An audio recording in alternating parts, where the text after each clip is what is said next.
me share with you a true story out of my notebook of life. A number of years ago, got an incredible letter from a gentleman in Toronto with a substantial check in it. He said, my friend Steve Walker is following the wrong role model. He's working himself to death. His family is falling apart. His health is in danger. And he's modeling himself out of his boss. And he trusts you and respects you. If you will give us 1 hour, I will fly him to Dallas and give you this check. Wouldn't you love to have a friend like that? I sent the check back and I said, come on down. Steve and I had quite a little talk. And in our talk, I asked him why he had such a role model. What about this man that made him so completely important in his life? And he said, well, he's the most successful man I have ever known. And I said, well, Steve, what do you call success? Now, it took several minutes for him to go down the list. But the interesting thing is, though they're not in the same order that I have put them, or we list them now, these are the 8 things that he said he really considered to be successful. If a man was happy and healthy and at least reasonably prosperous and secure, if he had friends and peace of mind and good family relationship and the hope that the future is going to be better, he said, I'd consider that man as successful. Now I'm going to really encourage you to take some notes right here. And all I want you to do, and you'll be the only one that'll see it, somewhere right as I go down the list, write whether you get a plus on that one or a minus on that one. You'll be the only one to see it, but it might be an eye-opener. You see, most people never dare to evaluate really where they are. And you got to know where you are before you can really determine your chances of getting what you really want out of life. And so I said to Steve, I said, I understand that your boss is very important to you. You consider him to be successful. When he finally got through with the identification, as I said earlier, these were the 8 things that he said, I think that's important for success, to measure success. I said, well, Steve, let me ask you now, as far as happy is concerned, tell me, how happy is your boss? He said, oh, I don't think he's happy at all. I said, why not? He said, well, I've never heard him laugh, and he seldom smiles, and besides that, he's got ulcers. I said, well, do I give him a plus or a minus? He said, oh, you give him a minus. Please grade yourself as we go. This is so important for you. Then I said, that also tells me something about his health if he's got those ulcers. Do I give him a plus or a minus? He said, you give him a minus. I said, that also says something, Steve, about his peace of mind, because you don't get ulcers because of what you eat, but what's eating you. I said, do we give him a plus or a minus? He said, we give him a minus. I said, Steve, I've asked you one question about what success is, what balance is, what's important to you.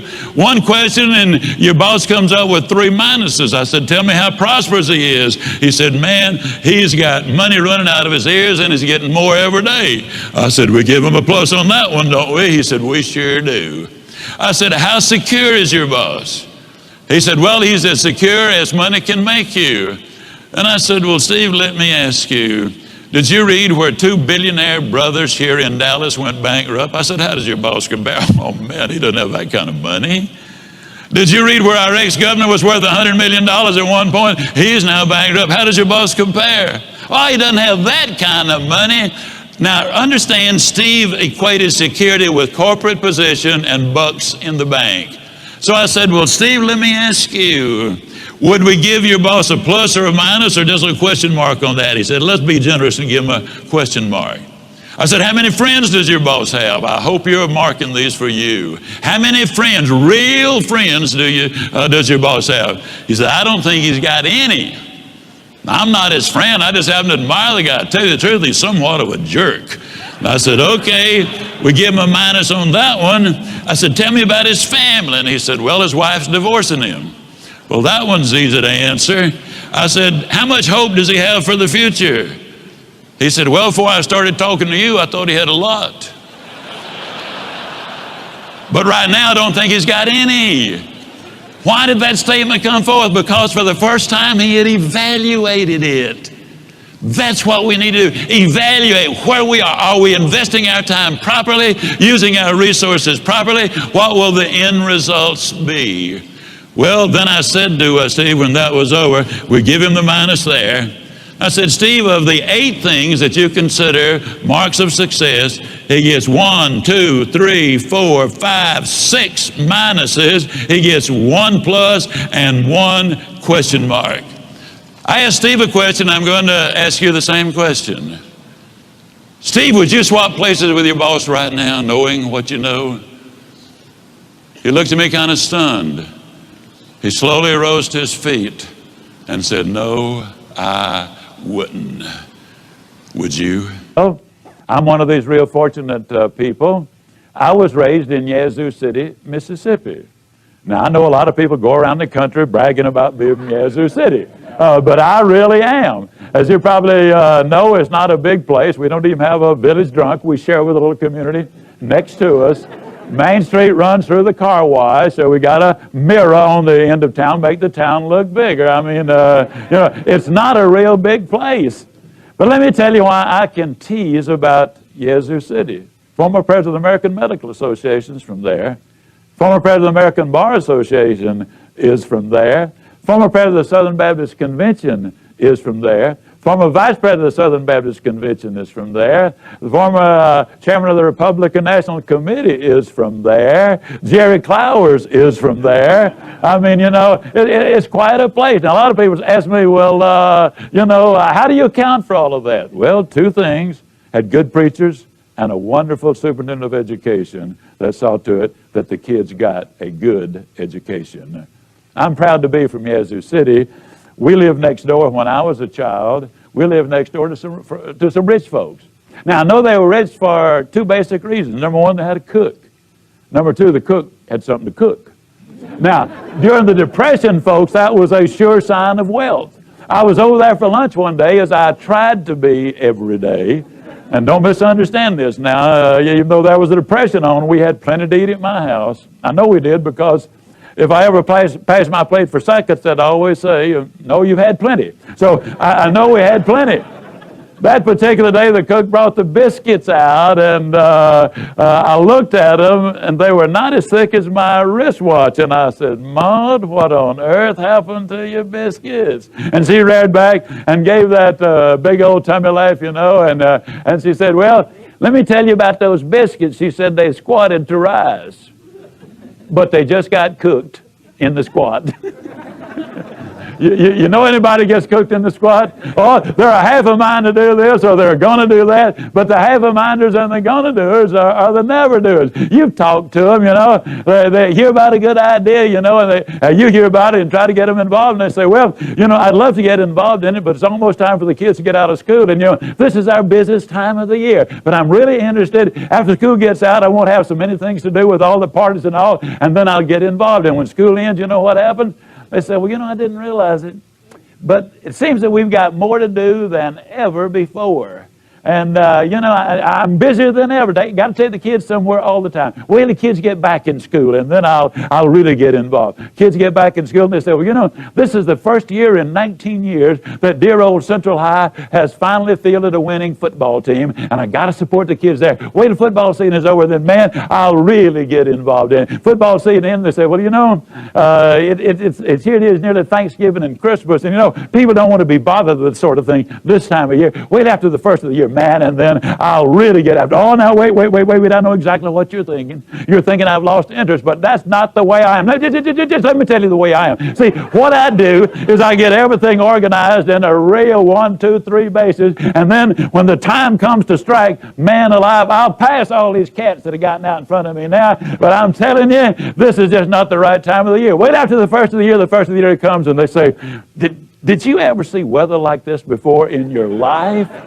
I mean, you never know whether you live in San Francisco or Buffalo or Yazoo City or wherever it is you live. Did you ever see weather like this? I mean, you can't depend on it. Wait till this weather clears up, man, and then we'll really get busy. The weather clears up, and they say, I haven't hit a golf ball or wet a hook in I don't know when. And, fella can't work all the time. You said it yourself. You got to have some time for yourself. Wait till I have a little recreation, and then, man alive, I'll get with it. And they have a little recreation, and then they say, well, it's almost time for the kids to get out of school. And that's where we came in.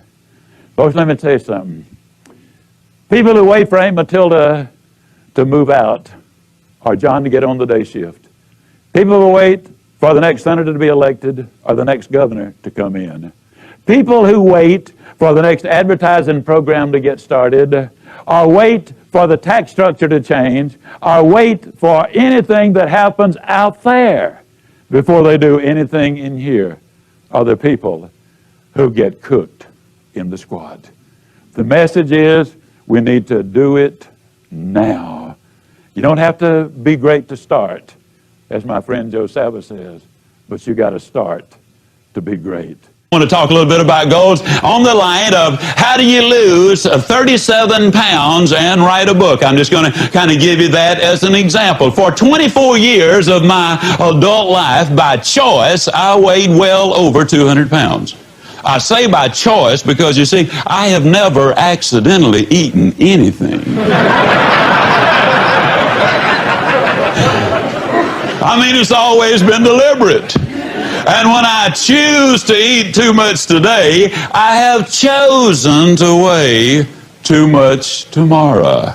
You can choose to set goals and realize your potential, or you can choose not to set them. Now, if you choose not to set them, you got to understand that the consequences are not going to be good down the road. For 24 years, I was going to lose that weight. As a matter of fact, in 24 years, I lost several thousand pounds of weight. How many of you already know exactly what I'm talking about?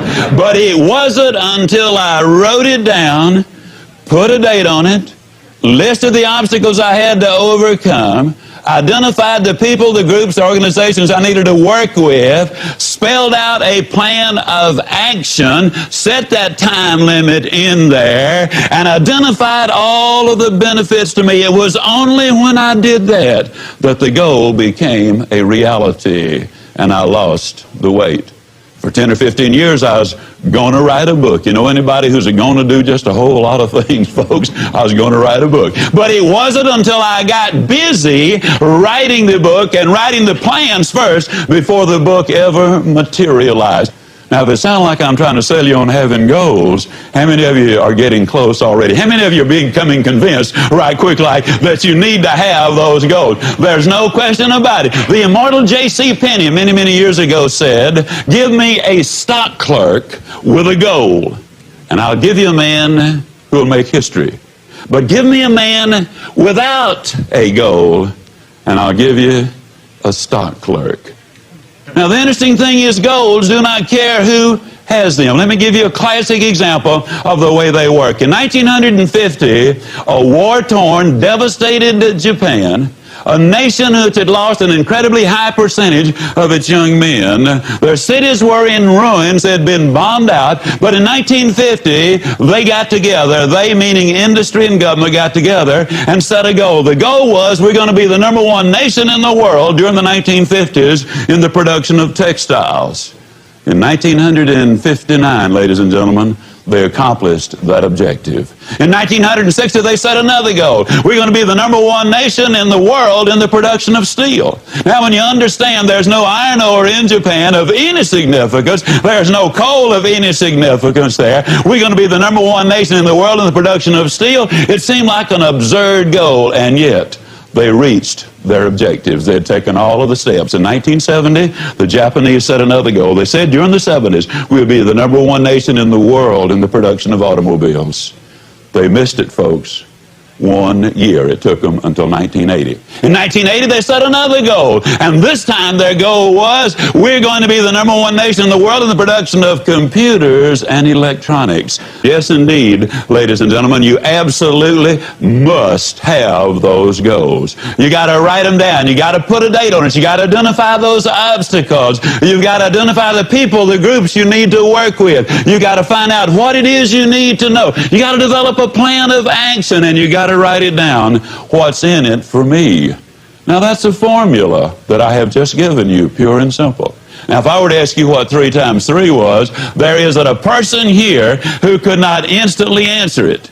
But if I were to ask you what is 5,128 times 2,165, Odds are enormous that very few of you could pop out the answer that quickly. But if I were to say to you, get your pencil and paper out, figure it out, then all of you could figure it out. Why? You know the formula.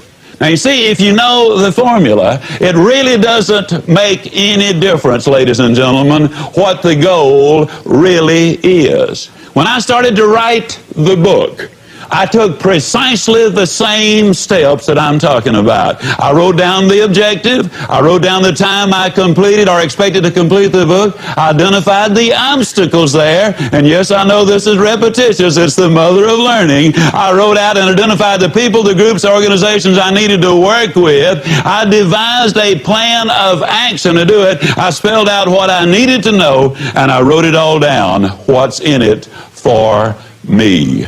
You see, the basic problem is most people, when they're working on their job, they get to thinking, you know, I really ought to be spending time at home with my family. And then when they're at home with the family, they get to thinking, you really ought to be out there working for my family. And so when they're out there working for their family, their mind is back home. And when they're back home, their mind is back out there in the field. And then they tell everybody, well, I don't ever have time to do anything. No wonder you're always traveling. You see, the basic problem is not lack of time, it is lack of direction. We all have exactly the same amount of time, whether we're a millionaire or a pauper. All of us have 24 hours every single day. The truth is, ladies and gentlemen, we must have goals if we're going to do anything. Goals do a lot of things. For example, they enable you to chase the blues away. I've never known anybody who was truly depressed who had specific and long-range goals. And what goals do is they create activity. And you see, activity, as you work towards reaching them, creates the very excitement which you need in order to accomplish or reach your objectives. The psychologists put it this way: logic will not change an emotion, but action will. And as you get busy working towards these dreams of yours, and yes, you absolutely must have your dreams, ladies and gentlemen, and what we're going to do is look at the ways you build a foundation underneath those dreams. Several years ago, they did an experiment with a number of college students. And in this particular experiment, they let them go to sleep, and they hooked these brain machines up to them. With these brain machines, they could determine precisely within a matter of seconds when the student went to sleep. Then they could tell when that student started to dream. And as the student would start to dream, they would awaken him or her. And then they'd let them go back to sleep, and that is no problem. But when they started to dream, they would awaken them again. And with those brainwave machines, they can tell exactly when they start to dream. At the end of one night of this kind of treatment, many of the students were nervous and fidgety. At the end of 2 nights of this kind of treatment, where they had a reasonable amount of sleep but no dreaming, they became very irritable and very short and very cross. At the end of just 3 nights of a reasonable amount of sleep but no dreaming, they could tell that some of them were headed for some psychological difficulties. And so what they did was they aborted the experiment. Now, about 24 hours later, most of the students were back to normal. Within a week, all of them had returned 100%. But the experiment proved something very conclusively, and that's this: when you're asleep, ladies and gentlemen, you need your dreams. I'm here to tell you that when you're wide awake, you also need your dreams. You must have your goals. You'll never make it as a wandering generality. You must become a meaningful specific. If you're going to work tomorrow because that's what you did yesterday, you're not going to be as good tomorrow as you were yesterday, because now you're 2 days older and no closer to the goal which you do not have. You can't make it as a wandering generality. Most people understand you got to become a meaningful specific. It reminds me of an experiment done some little while ago by Jean-Henri Fabre, the great French naturalist. He took a number of processionary caterpillars, so named because they follow each other in a procession. And he lined them around a flower pot until they formed a never-ending circle. And they started going round and round 24 hours that first day. And then they went the next day and the next, and about the third or the fourth day, he put some pine needles into the center of that flower pot. That's the food of the processionary caterpillar. They kept going round and round, 7 full days and 7 full nights. They went round and round until they literally dropped dead from starvation and exhaustion. With an abundance of food less than 6 inches away, they had starved to death because they confused activity with accomplishment. You've got some friends that are in the same shape. They're busy, busy, busy all the time. They're going, going, going, going, and they're here and they're there and they're somewhere else. But they never really accomplish anything because they don't have those specific, clearly identifiable objectives. You've got to have those goals. A number of years ago, Laurie Majors, my executive assistant, got a phone call from a lady in Birmingham, Alabama. At the end of the conversation, she said, Zig, she said, I believe this woman thinks she's got an impossible problem, but I believe you can solve that problem with her in just a few minutes if you will spend that time with her. I said, well, Laurie, tell her to meet me backstage. I'll get there about 10 minutes early. My schedule was such that was about all I had. Well, I got there, and I was on backstage behind the curtain on one side. She spotted me from the other side, and as she walked across the stage, I have never seen as much anger in a human being in my life as I saw in her.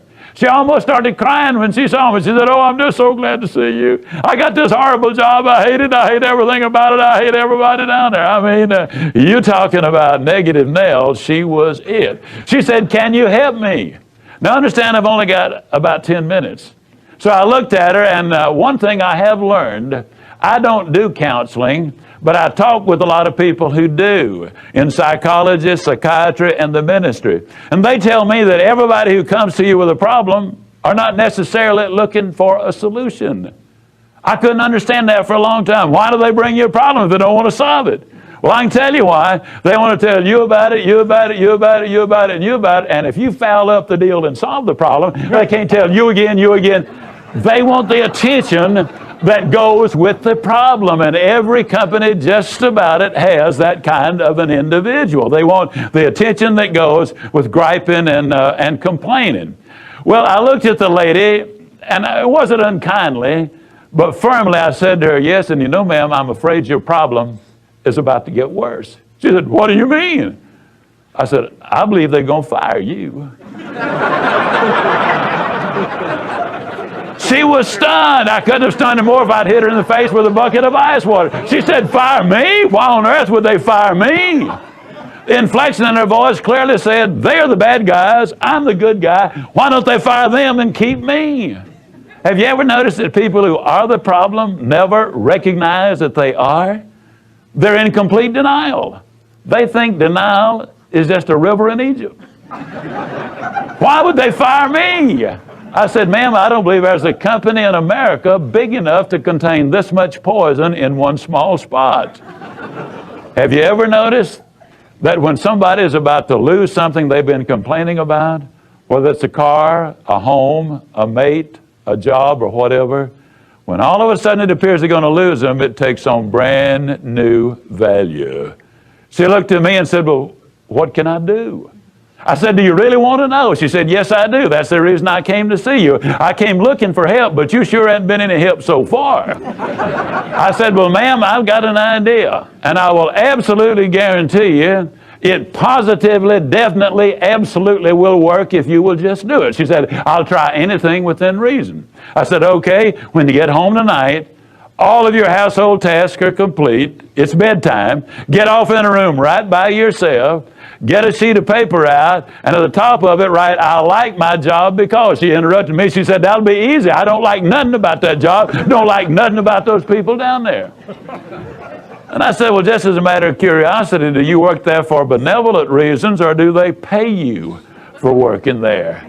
She said, well, I got to confess, they pay me. And I said, and you don't like to be paid? Oh, she said, yes, I do. I said, okay, tell you what you do. Open your notebook right now. We'll start our list of the things you like about your job. They pay you for working there, and you do like it, don't you? She said, absolutely. But she just stood there. I said, no, open your notebook now, and we'll get busy on the list. She just stood there. I said, ma'am, let me tell you what my experience in life has been. I've discovered that in 100% of the cases, no exceptions, people who won't take step number one never take step number two. You see, she had come to me with an impossible dream. Her dream was that nice Mr. Ziglar was going to solve all of her problems and she would live happily ever after. Well, folks, I got news for you. I can't solve her problems. I can't solve your problems. But I will give you some steps that I'll absolutely, definitely, and positively will work for you, as it worked eventually for her. I said, well, ma'am, let me tell you something. Unless you're willing to take step number one right now, it's been nice talking with you. She angrily opened her notebook. Before we got through, there were 22 things she liked about her job. Not only did they pay her for working there, they paid her above average. She had 3 weeks vacation with pay. She had a retirement program. She was in on profit sharing. She had health insurance, life insurance, and accident insurance. She lived less than 10 minutes from home. She was in on management decisions. The company sent her to 3 seminars a year to be paid for. She had her own private office and parking place. 22 things that she liked about her job. Now I said, ma'am, when you get home tonight, everything is finished. Get off in a room right by yourself. Close the doors, change one word from I like my job to I love my job. Get in front of that mirror, and folks, I cannot say this strongly enough, but I'm going to try. The eyes are the windows of the soul. Look yourself in the eye, and with excitement and enthusiasm, say, I love my job because they pay me for working there. I love my job because they pay me above average for working there. I love my job because I have a wonderful insurance program. I love my job before every one of the statements. You will sleep better that night. You see, there's something hidden in what I'm saying to you now. When she says, I like my job, she's really saying, I'm grateful for my job. And of all of the emotions we can have, according to Hans Selye, the #1 stress specialist in America, the healthiest of all human emotions is gratitude. I said, you go down that list. I like my job. I love my job, rather. That is a way of gratitude. You'll sleep better the first night. Tomorrow morning, when you get up, get back in front of the mirror just before you go to work. Get back in front of the mirror and repeat the process again with excitement and enthusiasm. I love my job because, and take the list with you. Because the reality is, you see, you will have started to change from a fault finder to a good finder. Some people do really find fault like there's a reward for it. They really do. Take the list with you, and you will be able to add to that list, absolutely guaranteed. Do this every morning and every night, and you will have an astonishing recovery from this advanced case of stinking thinking. Now, I didn't say that to her, but I'm saying it to you. That's what it was. It was an advanced case of stinking thinking. Well, 6 weeks later, I was back in Birmingham, Alabama. I was doing a follow-up sales seminar. Now, the lady was not in sales, but she had been listening to my tapes. She had been listening to Automobile University, and she had discovered that everybody sells. Everybody who will ever hear this is in selling. Whether you're a school teacher, a civil service worker, a military personnel, an executive secretary, it doesn't make any difference. What you do, you sell every day of your life. There she was at the sales seminar, seated on the front row, grinning so wide she could have eaten a banana sideways. I'm telling you, you're talking about somebody that was excited. She was turned on. I said, well, how you doing? She grinned even more broadly and said, Mr. Ziglar, I'm doing wonderfully well, and thank you for asking. She said, you cannot believe how much those people down there have changed.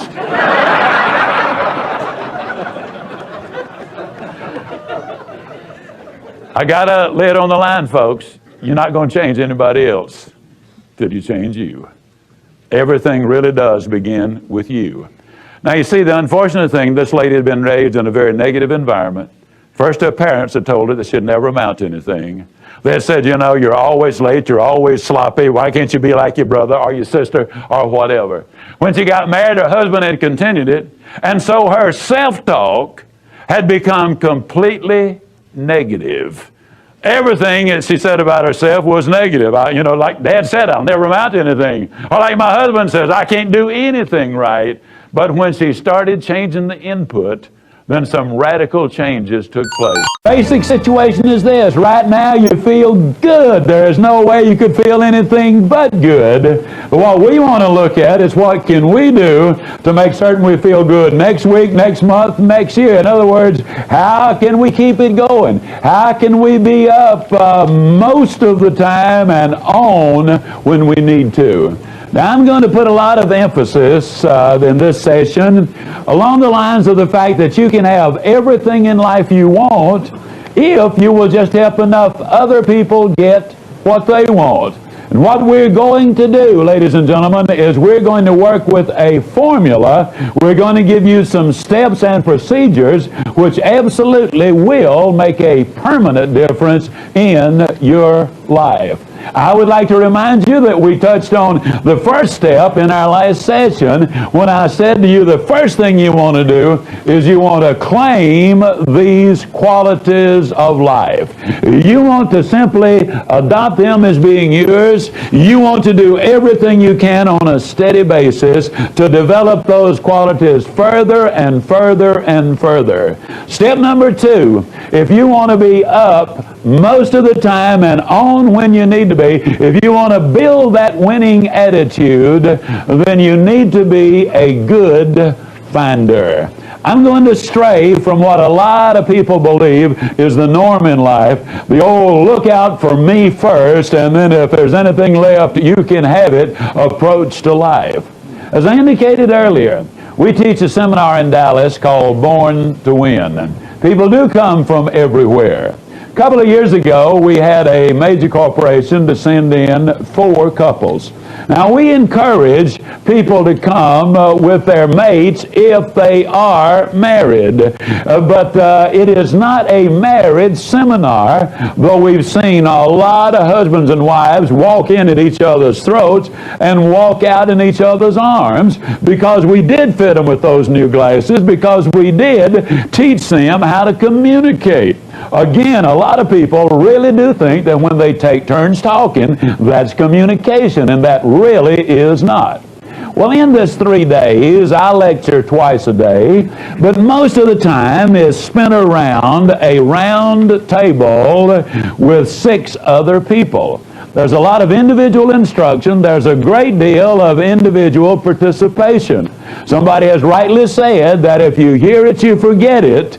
If you see it, you remember it. But if you see it and hear it and do it, you understand, and then you're successful. That's the reason we like to get you involved. It's the doing that makes the difference. Again, you got to be before you can do. You got to do before you can have. Well, these 4 couples came to our Born to Win seminar, and we had them really involved. When we have these people around those round tables, every time anybody says anything or does anything, the other 6 people write them a little note, and it says, I like Jane Jones because. And then they give some specific observable behavior, because she is so pleasant and gives me encouragement. At work, you could say something like, I like Bill Smith because he brings his projects in on time and under budget. But at the seminar, at the end of it, each person there has got between 50 and sometimes as many as 150 of those little slips. And they literally keep them for months, sometimes even years. Well, the first night, these 4 couples went out to a late dinner at one of Dallas's finest and certainly one of our most expensive restaurants. They hit the jackpot with a waiter. I mean, he was absolutely magnificent. He had been there over 20 years, been a waiter over 25 years. He was totally professional in every aspect of his job. He was there when he was needed, but he did not join the party. When there was a need, he filled it and disappeared, and he could anticipate those needs. He really was great. When they got his name, and when they got ready to leave, they left him a 25% tip. which is significant, I hasten to add, they also left, each one of them did, that is, one of those little "I like because" slips. They walked out the front door. They had gotten about 100 feet, 150 feet from the front door when they heard the waiter's voice from the rear. He was calling to them, "Wait a minute, folks, wait a minute." They looked, and there he was. As he ran to them, he was waving those 8 slips of paper. He drew abreast and he stopped.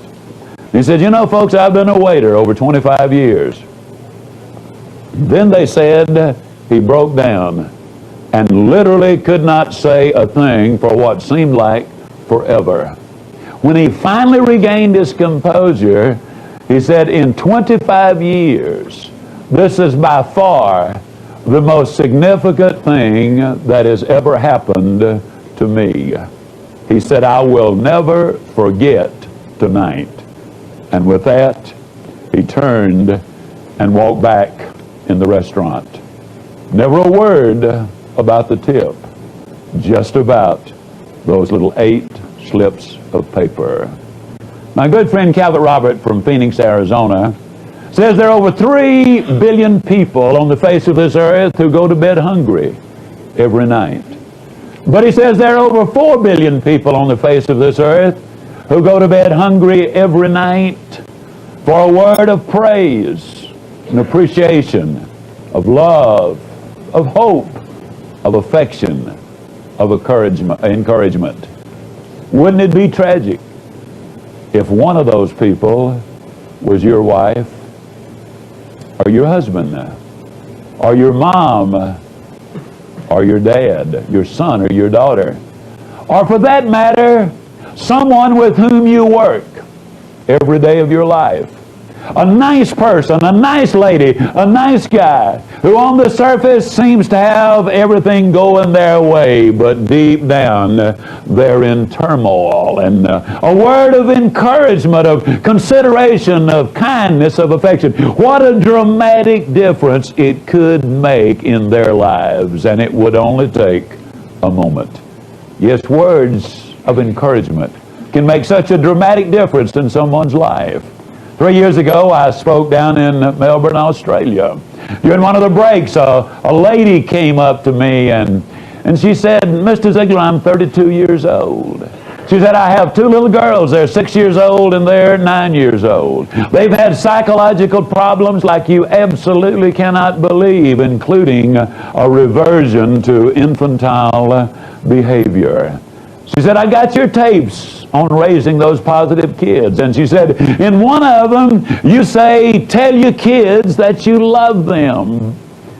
But she said, "Mr. Ziglar, in my 32 years of life, there's never been a living, breathing human being who said to me, 'I love you.' But in your tape, you just kept saying, tell your kids that you love them." And she said, as a matter of fact, it was weird because it seemed every time I would put that particular tape in, it was always on that exact spot. If you don't tell your kids that you love them, they're going to grow up and get married and have kids, and they won't tell their kids that they love them, and somebody's got to break the chain. She said, one night we were seated in our den. I was on one side of the room. My 6-year-old was literally at my feet. My 9-year-old was across the room, and all of a sudden she said, "I remembered." And she said, "I just more or less blurted it out. Girls, I just want you to know I sure do love you." She said, had my 6-year-old been on a spring, she could not have gotten up any faster. She was like a shot out of a gun. She threw her arms around me and hugged me and kissed me and started crying. My 9-year-old across the way ran across, and she threw her arms around me and she hugged me and she kissed me and she started crying. And of course by then I was crying too. She said, "Mr. Ziglar, I have no idea how long we cried. Might just have been a moment or two, but it might have been 5, even 10 minutes. She said, "All I know is that when we finished crying, that those tears had washed away a lot of the hurt and the pain and the bitterness even that had crept into our lives." Though I was emotionally exhausted, there was an exhilaration that is impossible to describe, a feeling that I'd never had before in my life. She said, the girls and I promised each other that night that never again would we let a day go by that we didn't start that day and end that day by hugging and kissing and declaring our love. She said, you know, Mr. Ziglar, you would have thought that under the emotions of the moment, the circumstances that were there, you would have thought that it would have been easy and natural. But you know, when we got away from the emotion of that moment, we started thinking about it, I felt awkward the next morning. She said, I'm just so grateful that I was mature enough to understand that if you always wait until you feel like doing things, you will never really get them done. And so she said, though it was awkward at first, because you cannot make an overdraft on the bank of love all of your life, and then bring that account up to date in one deposit. I don't care how big the deposit is, but the next morning, awkwardly, I grabbed my little girls again. I hugged them and kissed them, told them how much I loved them, and they told me the same thing. Took us a couple of weeks before it even approached being natural. At the end of the month, though, we were adding an occasional hug and kiss extra, and Mr. Ziglar, within 60 days, we just used any excuse for the hugging and kissing. And Mr. Ziglar, within 90 days, 98% of all of those psychological problems had disappeared.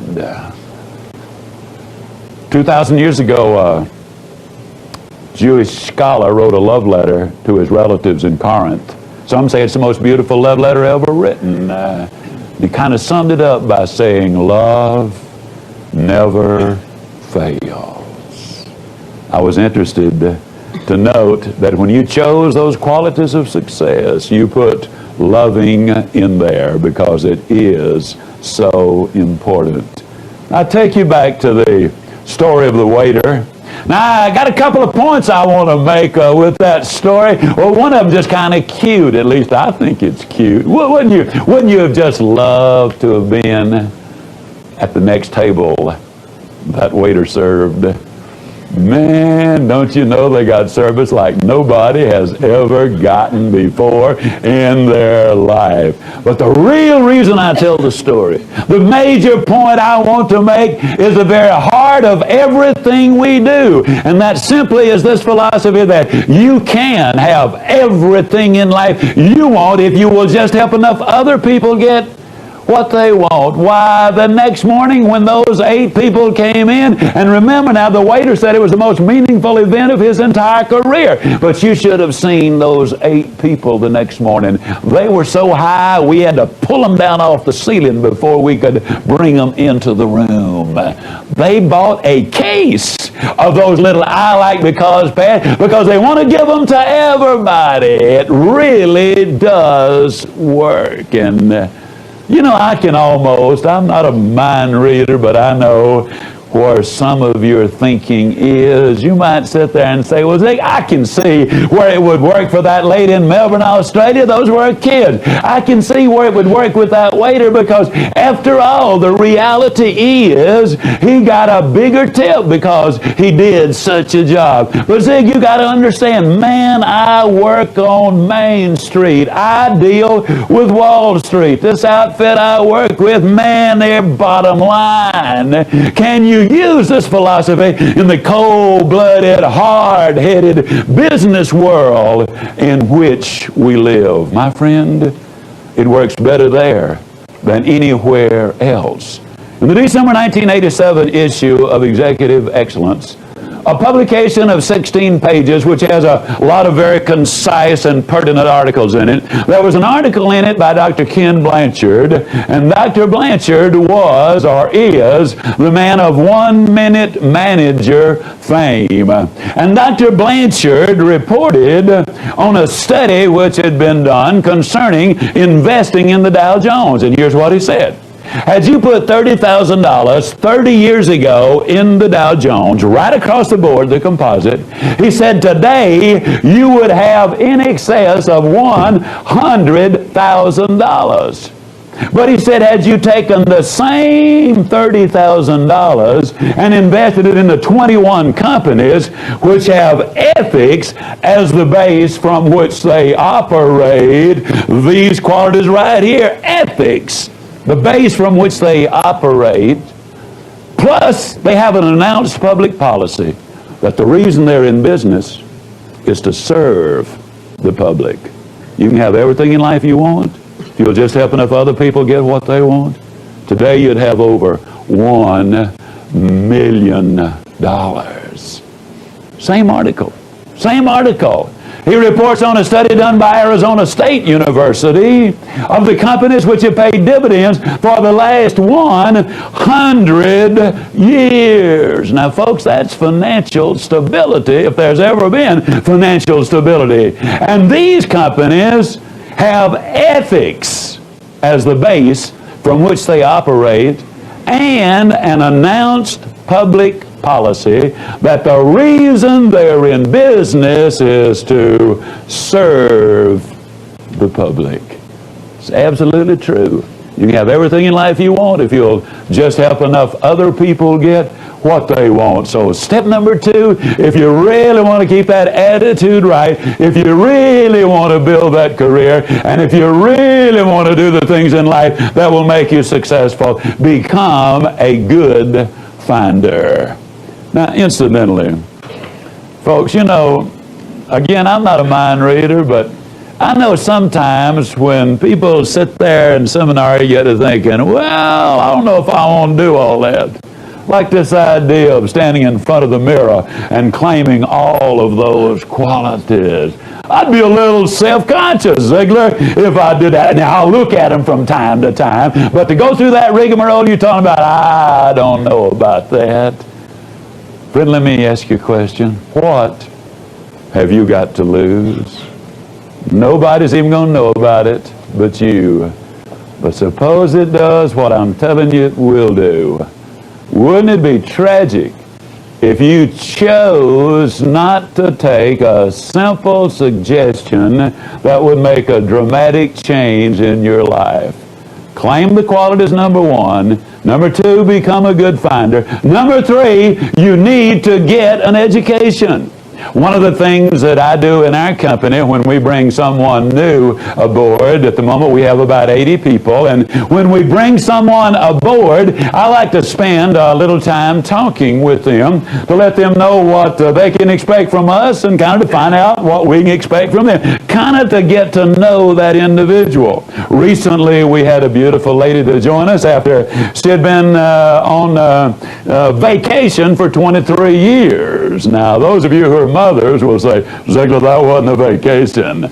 Seriously, she had raised her children. Now she was re-entering the workplace, and she was starting back, and you can understand why she would be a little apprehensive. And incidentally, I understand raising kids is not a vacation, and I would never even mildly imply that. But now she's shifting gears, and as she came in, the first question she asked me was, do you discriminate because of a lack of education? And I said, well, we certainly do. She looked a little stunned and obviously disappointed. But I said, we never discriminate because of a lack of schooling. Now, there's a dramatic difference in the two. You see, you can finish school, and I definitely think you should. You can even make it easy, and I definitely think you should not. But you can never finish your education, and it is never easy. It's something that goes on and on and on. I'm absolutely convinced that there's literally no excuse in America today for anybody not to have a brilliant education if you can even read at the 5th grade level. And if you cannot read at the 5th grade level, go to your public library. They can put you in touch with the people who are teaching illiterates how to read in most every case. Once you've gotten turned on to what it can mean to you, I believe you'll do it. There's no excuse for not being brilliantly educated. All you need to do is 3 very simple things. Number 1, you should learn 1 new word every day. Now, ladies and gentlemen, that's not an earth-shattering task. Reader's Digest has an article every month or a page in there. It pays to enrich your word power. 1 new word a day in 5 years, you can talk to just about anybody about just about anything. Not because you know a whole lot of big words, but because they have broadened your base. It's gone broader and deeper. And you see, every time you learn a new word, that word's got a couple of buddies. And those buddies have got buddies. You learn 1 new word a day, and in 5 years, I'll absolutely guarantee you it will make a difference. One study involving 1,361 executives revealed, and these are top-level executives, revealed that they had outstanding vocabularies. Vince Roberts lives in Ottawa, Canada. Now, Vince was 37 years old. He had a 5th grade education. He was a cab driver.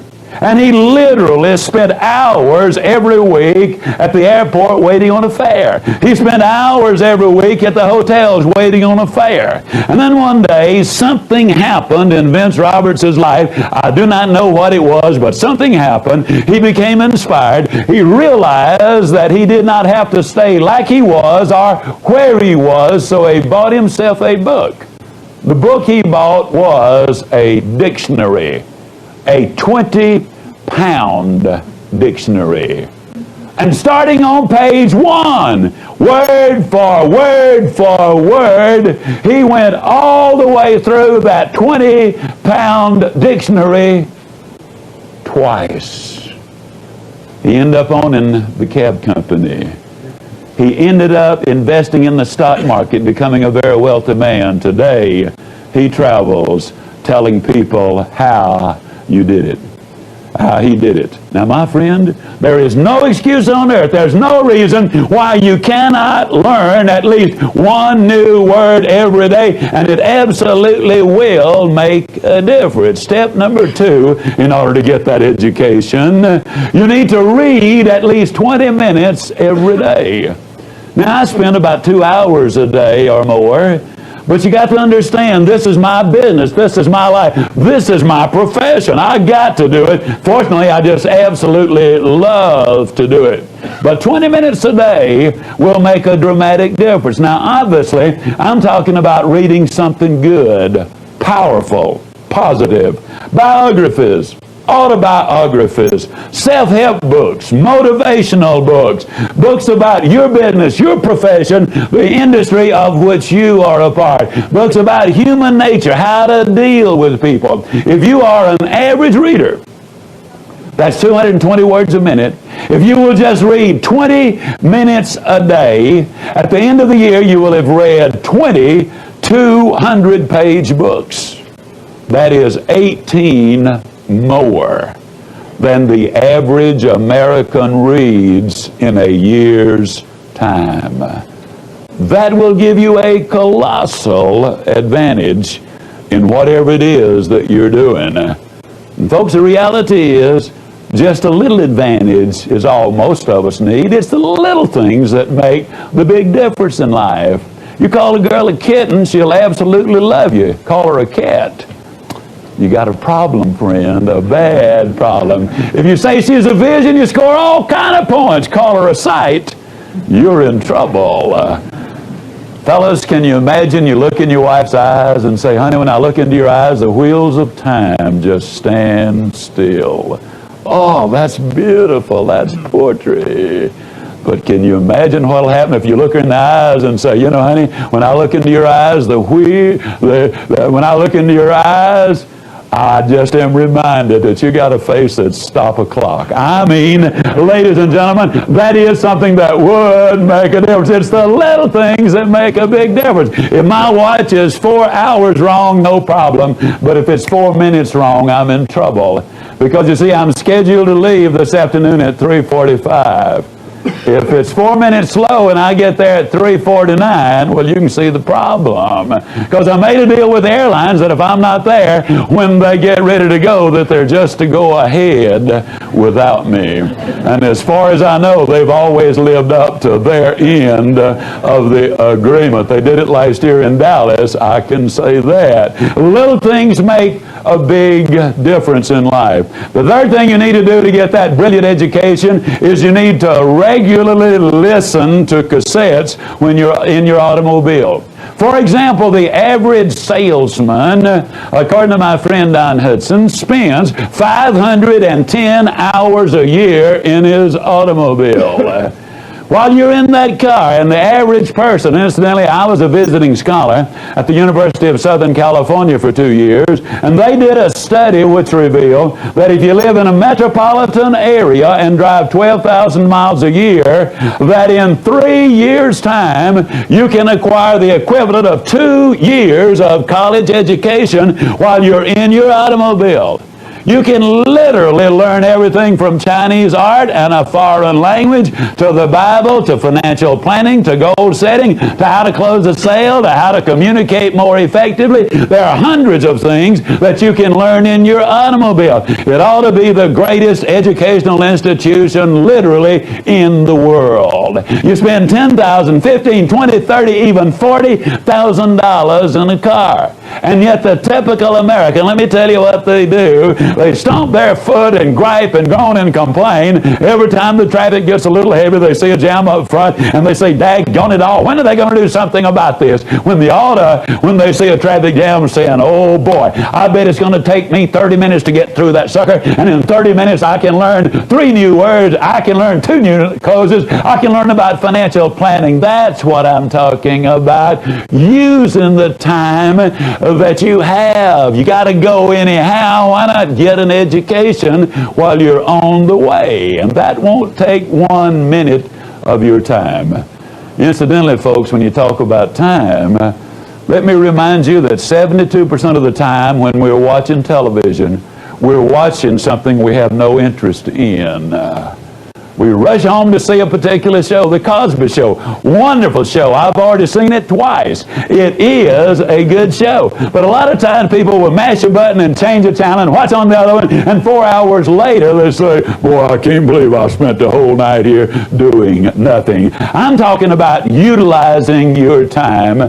So step number 3 is get an education. Step number 4, if you really want to go to the top, you want to maintain that attitude, you need to learn how to say hello. You need to know how to greet people properly, whether it's in person or whether it's on the phone. Now, I do something, and have been doing it a long time. Regardless of what time of day it is, when I greet people, I always say, good morning.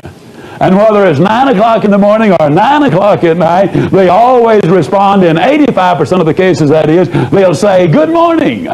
Now, a lot of times, after they said it, they'll say, it's not morning. And I'll say, why did you say good morning then? They said, I said it because you said it. I said, that's right. That brings out something very important, ladies and gentlemen, and that's this. When you go out in life to find friends, they're very scarce. When you go out to be a friend, they're everywhere. What you send out is what you get back. If you complain because people in a certain area or building were not very friendly, can you honestly say that you initiated in the friendliness yourself? Send it out and you will get it back. Greet people enthusiastically, whether it's in person or on the telephone. Now, I challenge you to do this. When this seminar is over, go get your yellow pages out. Look up 10 numbers. Swap with one of your buddies who's got 10 numbers and dial those 10 numbers, and I'll guarantee you no more than 3 out of the 10 can you identify what the name of that business is. You really cannot. They snatch the phone off the hook as if it were an intrusion. What do you mean dial this number? I wasn't bothering you. Good morning, little company. And you have no more idea than a goat who you have called. I challenge you. Call us in Dallas, 214-233-9191. Got a watch number, but do you more good, spend your own dollar. Call us down there, and our lady will pick up that telephone, and with considerable enthusiasm, she'll say, good morning. Now, a lot of people say, Ziglar, is it always a good morning? It sure is, and if you don't believe it, you just try missing one of them. Then she makes a little motivational speech. She says, it's a great day at Zig Ziglar's. And this is Shirley, may I help you? There are 11 words involved. It takes 4 to 5 seconds to do that. It will save you an average of 9 seconds because nobody ever says, how'd you say it was? Which company is this? Where are you? They've gotten the communication very clearly. Now, when I'm at home, and I do stress this is when I'm at home, when I answer the telephone, I answer it many times singing, oh, good morning to you. Now, I'll be the first to admit sometimes there's a long pause. A lot of times I'll sing, if you don't speak up, I'm going to hang up. And they'll say, who is this? I'll say, whoever you want. Who do you want? Man, you sure do feel good today. I said, yeah, many years ago, I decided I was going to feel good today.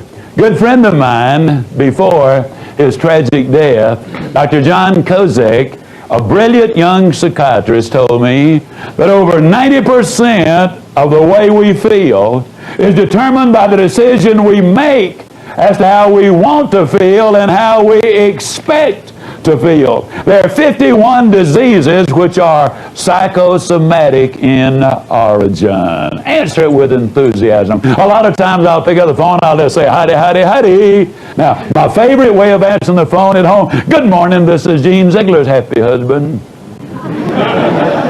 I do it for 2 reasons. Number 1, it's the truth. And number 2, fellas, you just can't believe how many points I score with that redhead when I answer that telephone that way. And I love to score points with a redhead. Now, when one of my grandchildren are around, I have 2 that are the right age for this. One of them is named Sunshine for obvious reasons. The other one is named Keeper.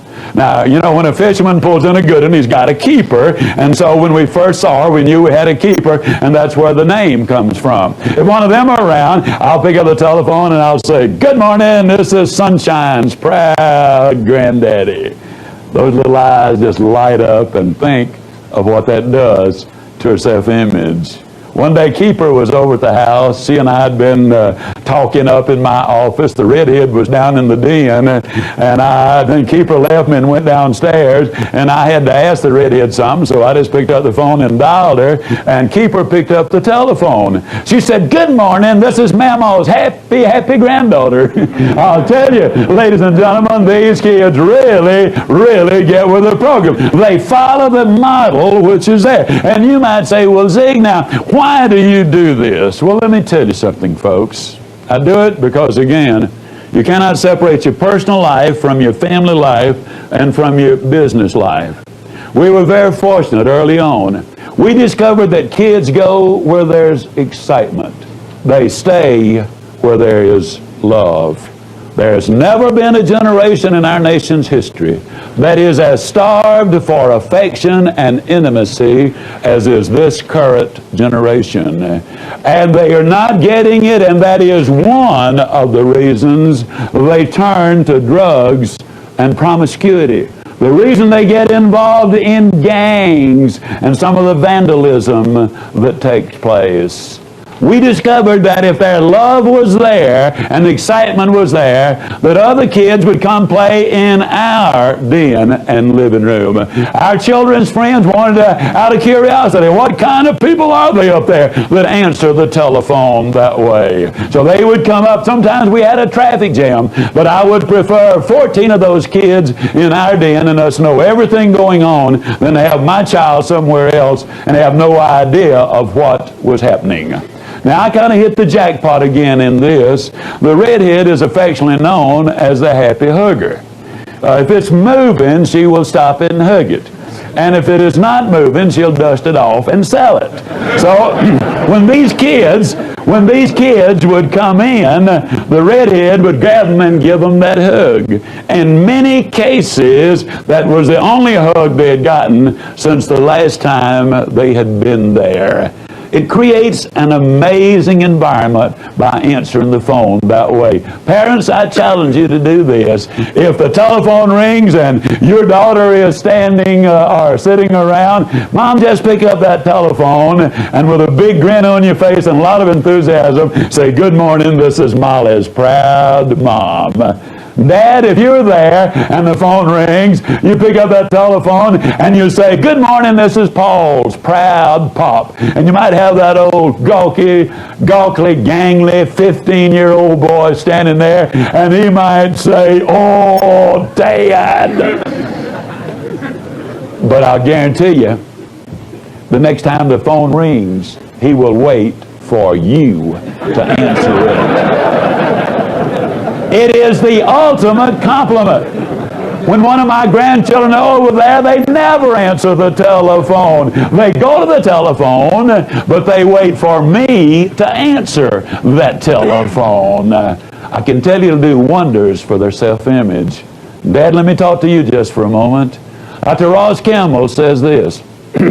He says the average little 6-year-old boy has only gotten 1/6 as much hugging and kissing as has the average little 6-year-old girl. And in the first grade, little boys get in 9 times as much trouble, or 9 times as likely, rather, to have a speech difficulty as are little girls. Dr. Campbell said that in all of his years of research and all of his years of practice, he has never known a single human being with a sexual dysfunction who had a father who was gentle and affectionate and compassionate and loving and kind and some of those other feminine qualities. There's still a bunch of those macho men who say, "I ain't gonna kiss my little boy and make a sissy out of him." The absolute opposite is true. The kids are starved for skin. They want hugging. They want to know that you care. And fellas, I'll say the same thing about your wives. Let me tell you something. They resent it when you ignore them all day and then give them your undivided attention when the lights go out. And as a practical matter, I'll just flat tell you, if you gripe about the mashed potatoes at supper or dinner, all you're going to get the rest of the evening is cold shoulder. Your relationship. I believe we are hungry all over this land for people who are willing to hug when hug is all they're interested in. Step number 4, learn to greet people in person. If somebody asks you, "How you doing?" Instead of the old negatives that you often hear, "Well, fine since it's Friday," or "Good since I get off in 20 minutes," or "Great since it's payday." And don't you love it when some people, as my good friend Roy Hatton says, when they pull themselves up to their full height and say, "Well, under the circumstances." I mean, it makes you wonder what they're doing under there in the first place, doesn't it? Now, the next time somebody asks you, "How you doing?" why don't you just tell them the truth? Why don't you say, "Outstanding, but I'm improving," or "Super good, but I'll get better"? And you might say, "But Zig, suppose I'm not doing super good. Am I telling the truth?" Of course you're telling the truth. You're just telling it in advance. That's all. Why wait on the good stuff? Claim it now. Enjoy it now. Step number 6, to build that winning attitude, we need to shape up, ladies and gentlemen. I'm sorry, you know what I just did? I skipped step number 5. Hey, don't want to do that. Step number 5, cancel that one. As we'd say down home, some folks could file up a 2-car parade. And so let's back up to step number 5.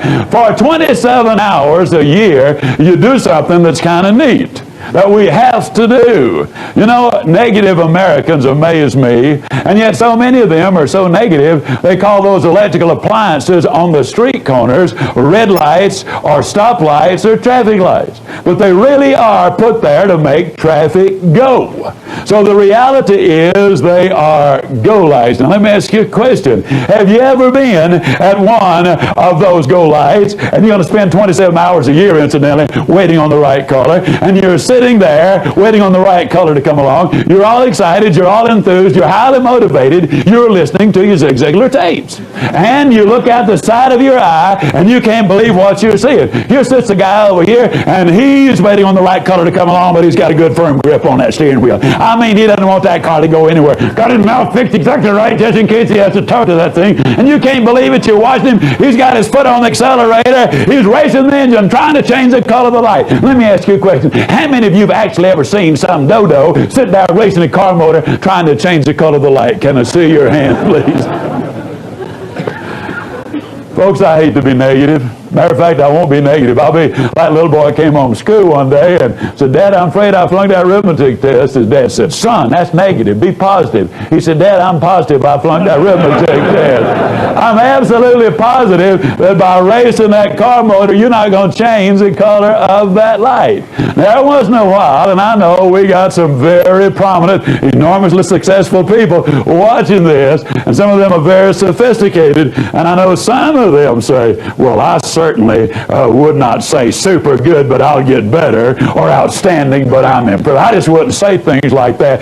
That's a little amateurish. That's even a little juvenile. Well, friend, if you think it's juvenile to say super good, but I'll get better, just what do you think it is to sit there and race that car motor trying to change the color of the light? Now, that's just not going to work. A good friend of mine, Bernie Loftic in Winnipeg, Canada, is really more a brother. Bernie is the most positive human being I've ever seen. He's so positive he's never had a cold. Once in a great while he has a warm. He's so positive he won't even talk about the weekend. He says that's negative. He calls it the strong end.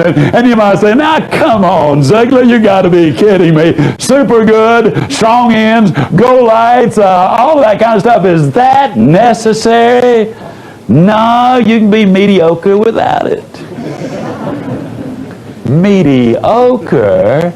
Who does that dude think he's talking to? I'm the president of my own company. Mediocre? I'm worth over $10 million. Mediocre? Why, I have led the nation in sales every year for the last 3 years. Mediocre? I've got 2 PhDs. Well, bully for you. I still say mediocre, because success is not measured by what you've done compared to what somebody else has done. You might have 10 times the ability they have. Success, real success, is measured by what you've done with the ability you have compared to what you could have done with the ability you have. This procedure is not designed to help you beat anybody. This is designed to make you number one. You see, everybody can't be the biggest and the fastest and the strongest and the smartest, but everybody can be number one. And you are number one when you get up every morning and look yourself in the mirror and say, today I'm going to give it my best shot. You're number one when at the end of that day, you can get back in front of that mirror and say, today I gave it my best shot. You're number one with the one who is the most important as far as your success is concerned. So step number 5, if somebody asks you, ladies and gentlemen, directions, instead of saying you go down to the red light, tell them the truth. You say you go down to the go light. And the minute you say go light, you'll grin just like you walk through a swinging door on somebody else's push. I mean, you'll get excited about it because it will remind you of today. It'll bring you right back in your own mind right here, and your whole pattern of thinking will be lifted. Step number 6, shape up physically. Now, when I talk about shaping up physically, there are about 3 factors involved. Remember, we deal with the physical, we deal with the mental, we deal with the spiritual. The first thing in shaping up physically is you need to get enough sleep. The evidence is overwhelming that when you sleep, that's the only time certain chemicals are reproduced in your brain. And these chemicals are necessary to keep your body in balance. If you do not get enough sleep, the first thing you lose is that incredible energy. The second thing you lose is you lose that alertness that makes a difference. And third, you become more susceptible to becoming addicted to prescription drugs or the illegal drugs. So get enough sleep. What is enough? I don't know, but you do. If you have to fight your way awake every morning, try getting a little extra sleep. If that doesn't work, see your doctor. You might need a physical. Then you need to get on a proper diet and exercise program. There are many good books today that you really need to look into if you're really going to take care of your health. A lot of times, as I've said earlier, I am a jogger. Many times people ask me, when do you have time to jog? But the reality is when you exercise, whether it's a fast walk or bouncing up on down and down on rebounds or riding stationary bicycles or bicycles in the street or swimming, whatever you do, you activate that pituitary gland. It floods the system with endorphins. Your energy level goes up. Your creativity goes up. I run 5 days a week, and I find my energy level is always higher for the next 2 to 5 hours. I don't spend time exercising. I invest time and get a tremendous return. Third thing to do about your physical conditioning, folks, is avoid the poisons. Now, there's some people who get a little uncomfortable when I say this, but I've got to tell you what I know is truth. There's an old saying that you can deny truth, but you cannot avoid it. The day is going to come when it will be there. Every time you light up a cigarette, you have just decided to die 16 minutes earlier than you otherwise would have died. I'm talking about something very serious, folks. 390,000 people a year die as a direct result of smoking. 150,000 die as a direct result of drinking. We do know that every time you take a drink, that it kills certain brain cells. And I don't know how many brain cells you got. Personally, I don't have a single one to spare.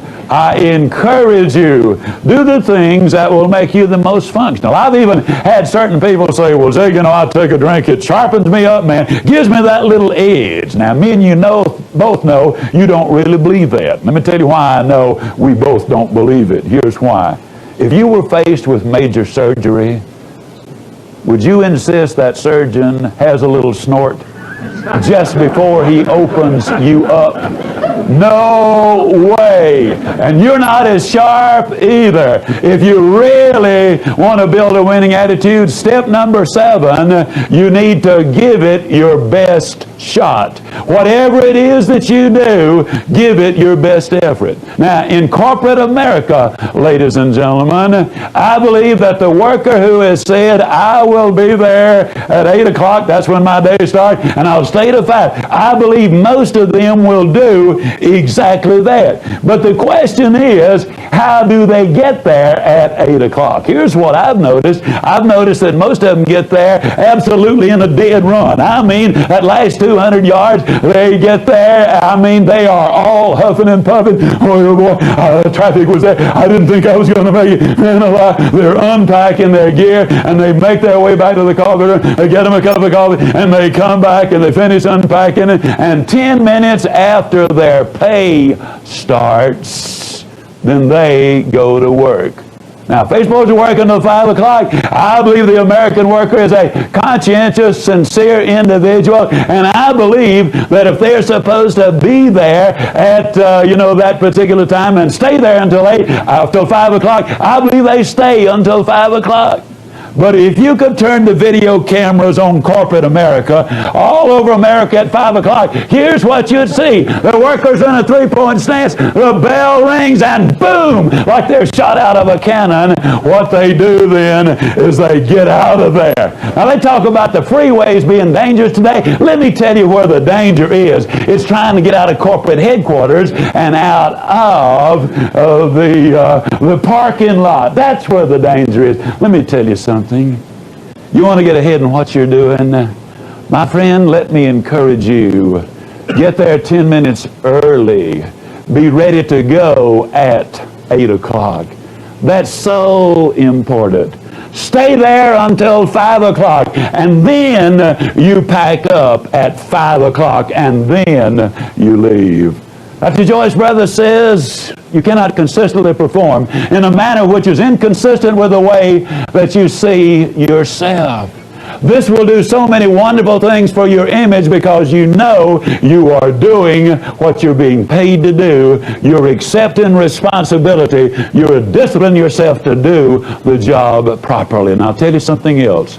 The boss is looking. And those first 10 minutes and those last 10 minutes definitely will make an impression. Give it your best shot. When I was a boy down in Yazoo City, Mississippi, I was born in L.A., that's Lower Alabama. But when I was in Yazoo City, Mississippi, I worked in a grocery store. In those Depression years, we used to borrow merchandise from other stores. Charlie Scott was the runner from across the street. And Charlie used to come running in our store to borrow food from us. Like if his store ran out of tomatoes, he'd come running over there and say, Mr. Anderson, who owned our store, I need to borrow a half dozen cans of tomatoes. And Mr. Anderson would say, okay, Charlie, you know where they are, go get them. And old Charlie would go off in a mad dash. He'd grab up the half dozen cans of tomatoes. He'd bring them back. He'd plop them down on that counter, you know. He'd scribble his name on the receipt, and he would take off like a scalded duck. And one day I said, Mr. Anderson, how come Charlie Scott always runs?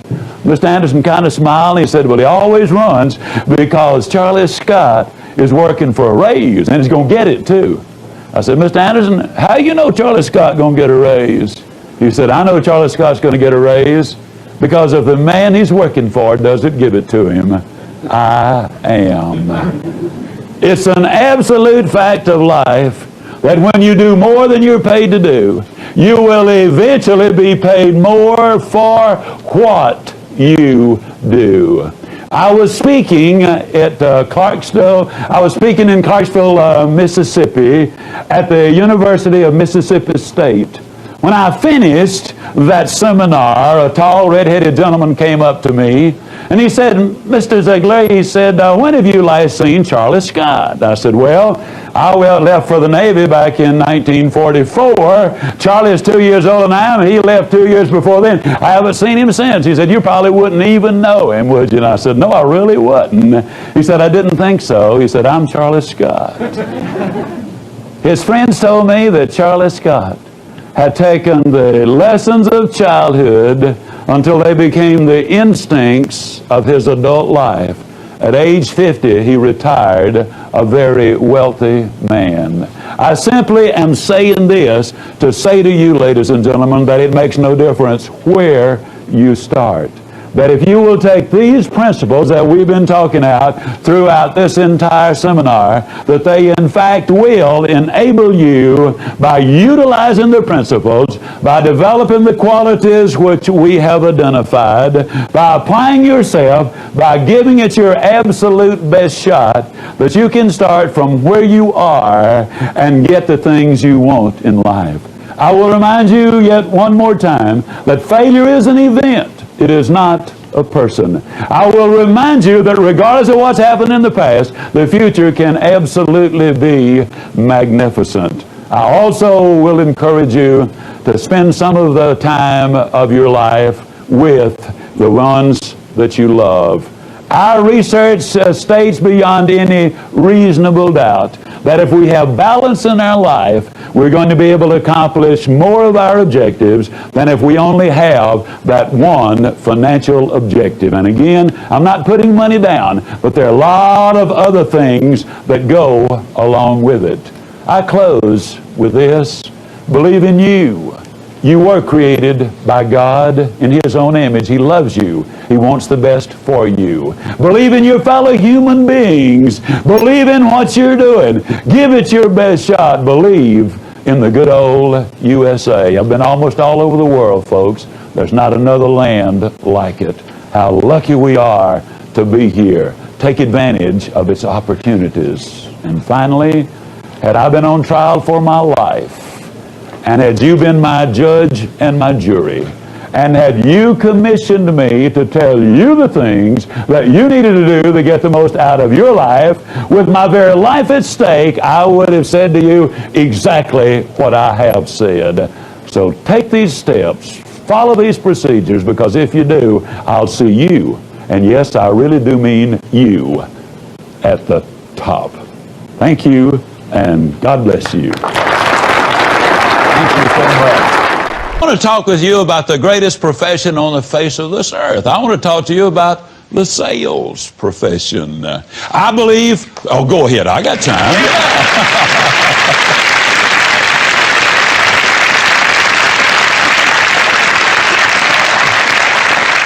I just happen to believe that America is the greatest land on this earth because we are a land of salespeople. We're certainly not the greatest because we're the biggest, because we're not. Russia and China and Canada, Brazil, they're all bigger than we are. We're not the greatest because we have the most people. Why, India and Russia and China got lots more people than we have. We're not even the biggest because we have the most, or the greatest because we have the most natural resources, though we've certainly been abundantly blessed in that area.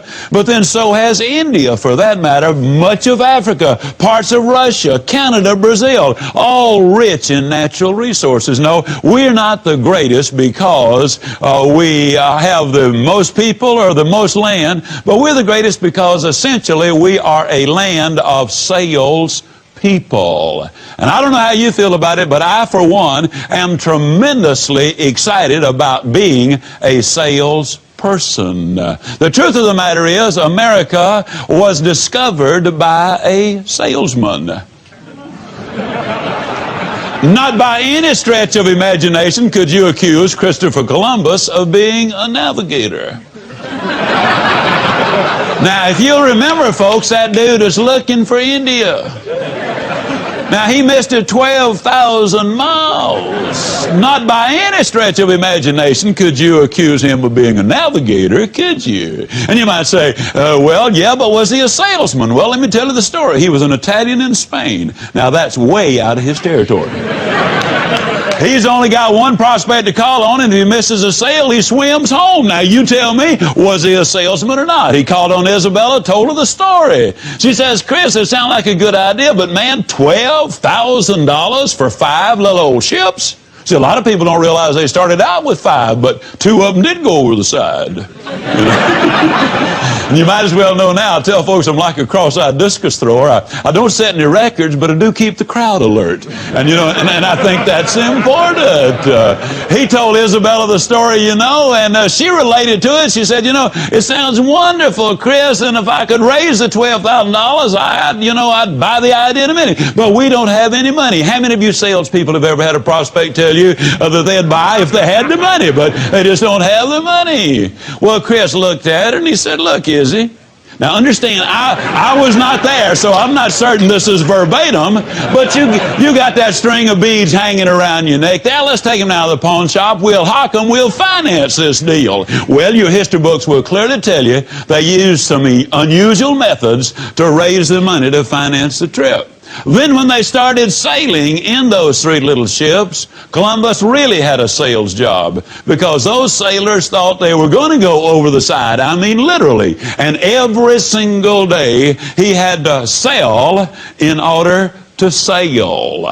And as a matter of fact, he had agreed to turn back towards the homeland if they had not discovered or sighted land within a certain time. And just 8 hours before the crucial decision was made is when they discovered the land. And the call came forth, land ho! And the most profitable sales call in history came to a close. And then Columbus made the mistake that a lot of salespeople make in our world today. He did not service the account. He did not keep on selling. And a man named Americus Vespucius entered the picture, and he serviced the account. We did not become the United States of Columbus. We became the United States of America. America was populated by a salesman. Sir Walter Raleigh toured the coffee houses of London, selling those ignorant, fearful, superstitious people on the idea that they should leave the relative security of their homeland and come into this vast, uncharted, foreboding, weird wilderness that lay beyond the sea. It was a tremendous sales job. We were freed by a salesman. Do you really understand the tremendous recruiting job that George Washington had to do? He had to convince the farmers, the merchants, the backwoodsmen, the shipbuilders, the landowners, and all of the people to leave their homes, go to war against the most powerful nation on the face of this earth, largest army, most powerful navy, and he had to be honest and say, now look, if we win this war, there's no way I'm going to be able to pay you. And if we lose, they're going to hang you to the highest tree. Now, how many of you sales folks do any recruiting? Can I see your hands, please? Now, I want you to visualize this scene. You're trying to recruit somebody to sell with your company, and you have to tell them, look, if you make the sale, I don't have any money, I'm not going to be able to pay you. But if you miss the sale, we're going to line you up at daylight, and we're going to fire away. Now, that was the job Washington had to do, but he did the job. You know, we won our independence. As soon as we'd won our independence, Alexander Hamilton, the first Secretary of the Interior, or the Treasurer rather, came to Mr. Washington and he said, let's get the Congress to appropriate some money so that we might study the methods the British have used to establish their agents and factories around the world. The money was appropriated. I don't know if you've ever thought about this or not, but as you realize, ladies and gentlemen, for the first 168 years that America was populated, we had only moved to the Appalachian Mountains. Did you realize that with the appropriation of this money, we did set up trading posts, and just 30 years later, we were already to the Pacific Ocean? Yes, I'm proud to sell, because you see, our land has been developed because we are a land of salespeople. Now, at this point, you might have a question in your own mind. Well, Zig, if that's the case, if we as salespeople have done so much, why is it that salespeople are held in such low esteem? Why is our reputation not better? Why is it that people do not respect their profession, more than they do today? Well, I believe, ladies and gentlemen, that one of the reasons that only 2% of the graduating seniors from college today are interested in going in the profession of selling is because we have not done our thorough job as salespeople. Basically, there are 4 reasons why the profession of selling is not regarded as high as it ought to be and is fast becoming, I hasten to add. Number 1, did you realize what the dictionary says about the word sell? The dictionary says it's a fraud.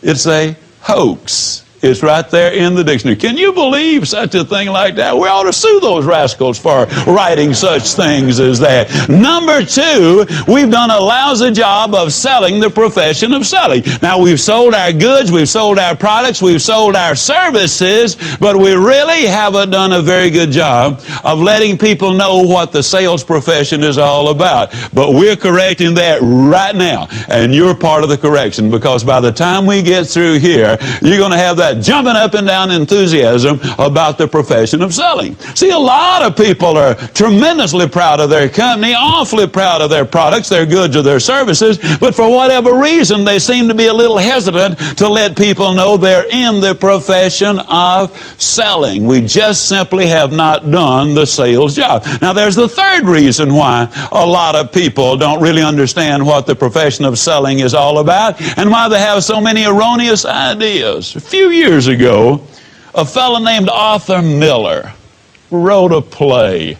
He called it, of all things, Death of a Salesman. And they feature some dude named Willie Loman. the perennial loser. And a lot of people have come to identify that with the sales professional, and that is absolutely weird, wild, insane, way out. Doesn't make any sense. They showed that thing on Broadway as a play. They made a movie out of it a long time ago, and I thought they'd finally put the deal to bed. And then they showed it on television, and then they showed it again on television, and then they revived the play on Broadway, and now they're doing the same thing again. I could not believe. Why don't they make a play entitled Death of a Doctor or Death of a Lawyer or something like that? It'd make even more sense. Absolutely. And then you take the music man, fellow named Harold Hill, the consummate con man. You know the story behind him. And a lot of people have gotten these weird ideas, therefore, from these presentations about what the profession of selling really is all about. And then there's a fourth reason, and that's this old Yankee peddler image, which is still a hangover. You know, an amazing number of people think that a good salesman can sell anybody anything under any circumstances. That's crazy. Only a con man could do a thing like that. Selling is not making people want something they don't need, nor is it making them buy something they do not want. Selling in the professional sense is uncovering a need and then bringing to that individual the products or the goods or the services which fill that specific need. Now let me see if we can establish some things here with some questions. How many of you folks sell a pretty good product? Can I see your hands? Okay. How many of you sell an extraordinarily good product? Can I see your hand? How many of you believe that when you sell that good product, well, let me ask you this way. The product you sell, how many of you sell one that solves a problem? Can I see your hand? Okay. How many of you believe that when you sell a product that solves a problem, that you deserve a profit? Can I see your hand? Okay. How many of you believe that when you sell two products that solve two problems, that you deserve two profits? Can I see your hand? Okay. Now, what you're saying is that the more problems you solve, the more profit you deserve. I'm not trying to put words in your mouth, because as the late Fred Herman would say, that ain't sanitary. But that really, that really is what you're saying, isn't it? Okay? Now, how many of you have been in the profession of selling for as long as a year? Okay? How many of you have still got all of the money you've earned in the last 12 months? Okay? How many of you have got customers whom you sold a year ago, 2 years ago, 5 years ago, 10 years ago, who are still using and enjoying the benefits of what you sold them a year or 2 years ago or 5 years ago? Can I see your hands? Now, here's a very important question. Who made the best deal? Was it you or the customer? The customer, all right? Then is the sales process something you do to somebody or something you do for somebody? Isn't it for somebody? See, I fought in the ring 2 years. Matter of fact, the only reason I quit was because of my hands. The referee kept stepping on them. You know? But one of the things the coach used to always tell us when he'd send us out, he said, now Zig, the first round, spar around, find out where the opponent is weak and capitalize on the weakness. In football, the coach says to the quarterback, find out where they're weak and exploit that weakness. In tennis, the instructions are find out where the opponent is weak and exploit the weakness. In the world of selling, we find out where the opponent, that is the customer, is weak, that is, has a need, and strengthen that need by selling them our goods, our products, and our services. You see, it really is true, folks. Selling is something you do for somebody and not to somebody. And that's our role. That's why we want to simply bring to you what is the truth about what this profession really is all about. Because a lot of times people say, okay, Zig, you got me sold that the selling profession is a marvelous profession. Now tell me the truth about these sales people and tell me what the salesperson receives as a result of doing all of this selling and all of this serving. Basically, in my judgment, The salesperson is the ultimate free person. You're in business for yourself, but not by yourself. You see, the truth of the matter is you're the chairman of the board, you're the president, you're the secretary of treasury, you're the chief executive officer, you're the administrator, and oh yes, you're the janitor too. I mean, as salespeople, we do the whole bit, don't we? But the nice thing about it is you can get up any morning you want to because you occupy all of those positions. You can get right in front of that mirror, give that big old grin, you know, like a fellow I saw the other day, the only guy I've ever seen who could eat a banana sideways. I mean, listen, that guy was grinning. I mean, he really was. Well, you can get in front of that mirror and, you know, you can look yourself right in the eye and say, you're such a nice guy or you're such a nice girl. You deserve a raise. And the board just met. The vote was unanimous. The raise will become effective just as soon as you are. I mean, you see, the nice thing about this profession of selling is that we do have that ultimate freedom. Now, when we talk about ultimates, also in my judgment, it's the ultimate security in the world of selling is where you're going to find it. As you might recall, in the last recession, you know, the newspapers and the television and the radio have predicted 18 of the last 2 recessions. I mean, they seem to be right on the target, as my good friend Don Hudson would say. But, you know, when you analyze what they really say, when you look at the last recession, for example, there were some pilots and attendants who lost their job. There were some executives, some builders, some manufacturers who lost their job. There were secretaries and stenographers and file clerks who lost their job. There were teachers and superintendents who lost their job. There were a lot of people who lost their jobs. These were honest, sincere, dedicated, hard-working, intelligent, committed people. They lost their jobs not because they were not committed, not because they were not productive, but they lost their jobs because of the economy that we experienced. Now, I challenge you, name me one honest, sincere, dedicated, hard-working, productive salesperson who lost their job during the recession. Ultimate security. Ultimate security. Absolutely. I'll never forget, I was doing a sales training seminar in Atlanta, Georgia. And these 2 young men came up to me and they said, you know, we'd like to get our money back on the seminar. And I said, what's the problem? They said, well, we just got fired from our job. And we have no need for sales training if we don't have something to sell. And I said, well, let me ask you guys a question. Do you like to sell? They said, oh, yeah, we love to sell. Well-trained, and they were good-looking young men, 25, 26, 27 years old, sharply dressed, you know.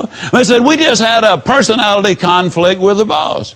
I said, well, would you like to have another job in the world of selling? They said, we sure would. I said, you come on into the meeting and I'll have you 25 job offers before you leave out here tonight. Is that a fair deal? They said, it's a fair deal. And then that night I asked the question, how many of you, well, I'll ask you, how many of you folks here tonight are in the world of selling and you're recruiting or hiring salespeople? Can I see your hand? Now, let me ask you a question. How many of you have an opening right now for an honest, sincere, dedicated, conscientious, hard-working, productive salesperson? Can I see your hand? They literally had more job offers than they could even remotely consider for at least the next 2 weeks. Now, why is that? Simply because a salesperson has the greatest security in the world. General Douglas MacArthur said that security is the ability to produce. And my friends, if you've got that ability to produce in the world of selling, I can absolutely guarantee you, you really do have that security.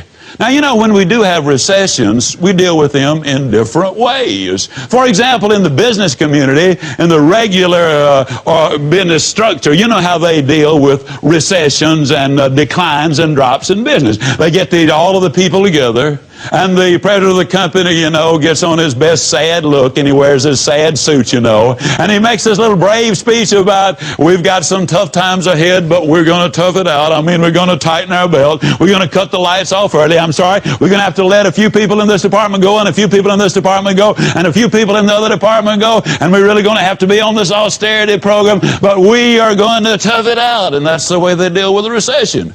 Now, when sales organizations are confronted with over that situation, they call another big meeting. They get all of the folks together and say, now, folks, you know, we hear this talk about this recession, but we have figured out a way to deal with it. We are all just going to have to work real hard to reduce our sales, and that's the way we'll solve the problem. Isn't that the way they generally handle it? Or do they get everybody together and they say, hey, you've heard all of this baloney about a recession. Let me tell you our answer to that. Man, we're going to put on a sales contest like you have never heard of before in your entire lifetime. We're going to put up prizes like you cannot believe. We're going to involve here some motivational training programs and some sales training programs, and we're going to have some incentives here that'll absolutely boggle the imagination. And I'll tell you what's going to happen. We're going to get out there and we're going to show them where a recession is. We know business is never either good or bad out there. Business is either good or bad right here between your own two ears. And if you're thinking it's thinking, your business is going to be in the same shape. We're just going to give all of you a little checkup from the neck up, and we're going to go out there and we're going to knock them dead. And we're going to sell, sell, sell. Now let me ask you a question. During the last recession, whenever it was, how many of you actually sold more during the recession than you'd sold before the recession? Can I see your hand?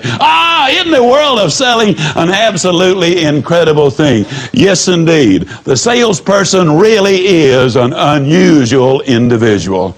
Do we make money? How many of you read U.S. News and World Report? Can I see your hand?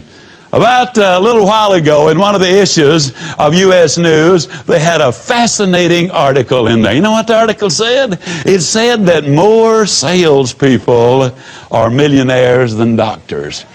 Now, I don't know how that gets to you, but I kind of say, hey, what about that? We make more money than those dudes make. What about that?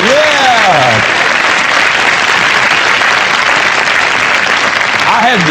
I had the privilege just last week of addressing a sales organization. Their average income was over $70,000 a year, or in that neighborhood, and that's one more really nice neighborhood, is it, you know. I talk to salespeople all the time who their first year in the business make $20,000 and $30,000. I've seen them who make $100,000, $200,000. As a matter of fact, years ago, Charles Schwab, who really was the master salesman, and Diamond Jim Brady, those dudes made $1 million a year selling over 100 years ago. An amazing thing, this profession of selling. Yes, there is a substantial amount of income possibilities there. But you know what else? The Cox report revealed here about 2 years ago that in the world of selling, we're the ones who supply by far the biggest majority of the corporate officers. Now, many years ago, it was the salespeople, and then they drifted into the accountants and the attorneys, and they made the corporate officers out of them. But in the last 5 years, and the trend is now on a runaway path, they are realizing that what they really need running the organization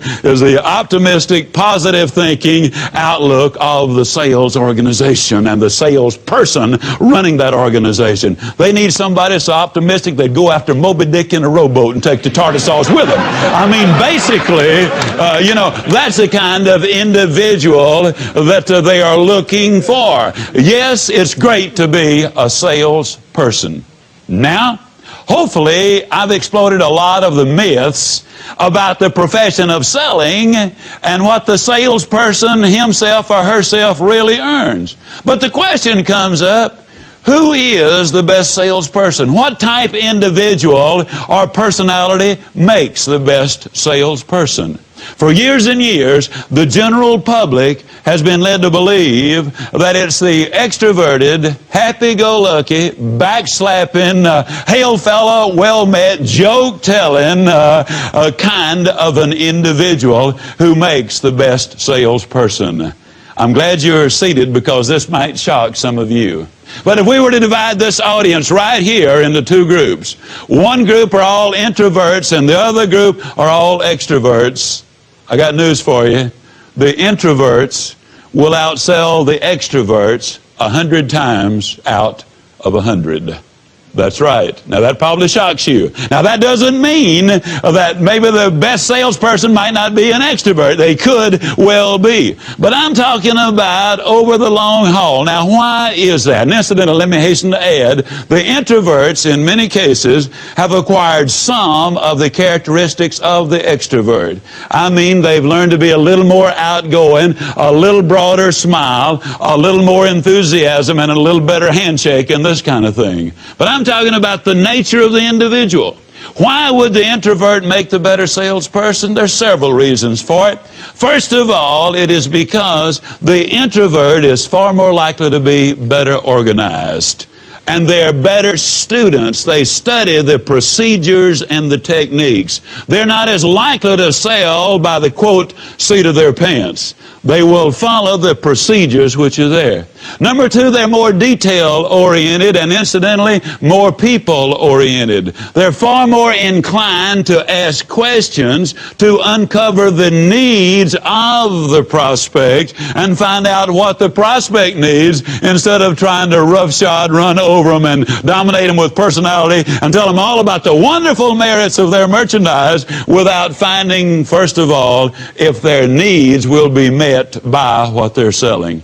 Third thing about introverts is realistically, folks, they're more introverts than they are extroverts. And so they have more people to relate to as far as the process of selling is concerned. So what can those who are extroverts do about it? The same thing that introverts can do. You can acquire the training, the characteristics, and the habits of the introvert, just as the introvert needs to acquire some of our characteristics. And yes, people can definitely do that. This is probably going to shock most of you when I tell you this, because all you've seen me here is in front of a group of folks and I'm laughing and I'm talking real loud and I'm bouncing up and down and I exude a lot of energy and a lot of confidence and a lot of enthusiasm. So when I tell you this, it's probably going to shock you. But I too am an introvert, very much so. Now, you might think I'm the loudest introvert you've ever seen in your life, but emphatically, I am an introvert. I have simply acquired some of the characteristics of the extrovert. You see, you're not stuck with the way you are.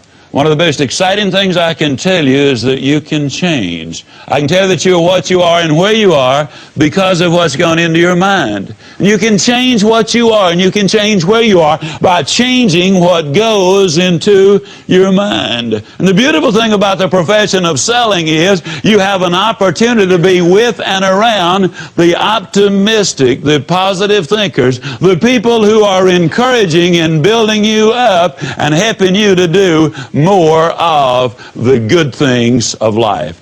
When you start talking about the salesperson and the kind of individual involved in it, I think one of the most exciting reports I've ever read was put together by the Forum Corporation out of Boston, Massachusetts. They did a considerable study on 341 salespeople. 173 of these salespeople were the top-notch producers. I mean the super productive salespeople. 168 of them were average salespeople. Now, all of them had been selling at least 5 years, so we can eliminate the rookie factor. They came from 11 different companies, 5 different industries. They sold everything from petrochemical, banking, life insurance, real estate, and 1 or 2 other things. But in this analysis, they discovered that from a pure sales knowledge, sales skill point of view, that the 173 top salespeople and the 168 average salespeople all had almost exactly the same sales skills. Each group knew exactly how to get prospects.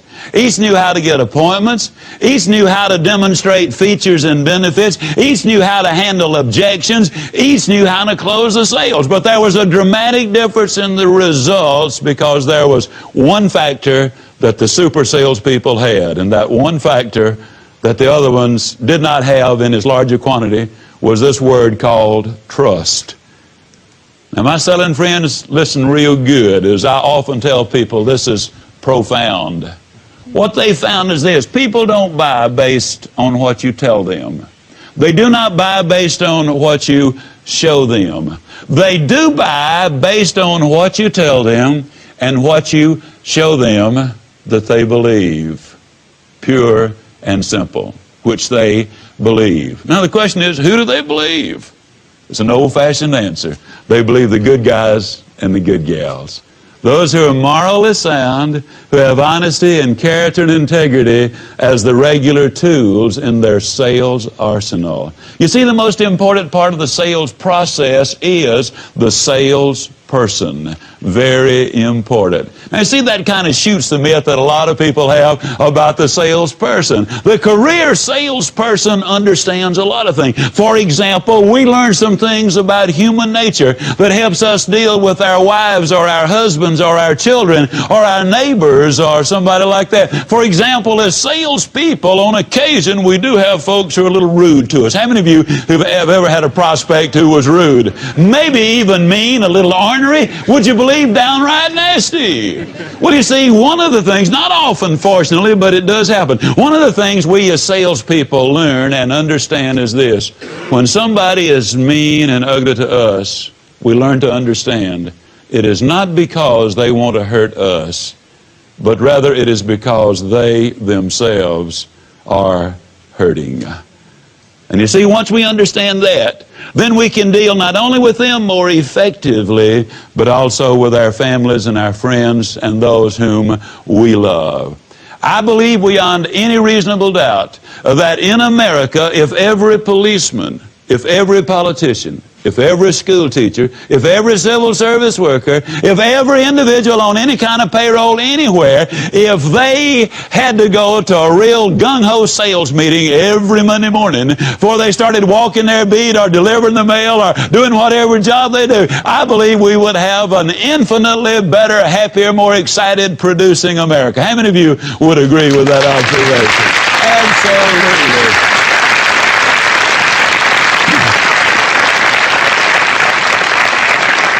Now, of course, ladies and gentlemen, everything is selling and everybody is a salesperson.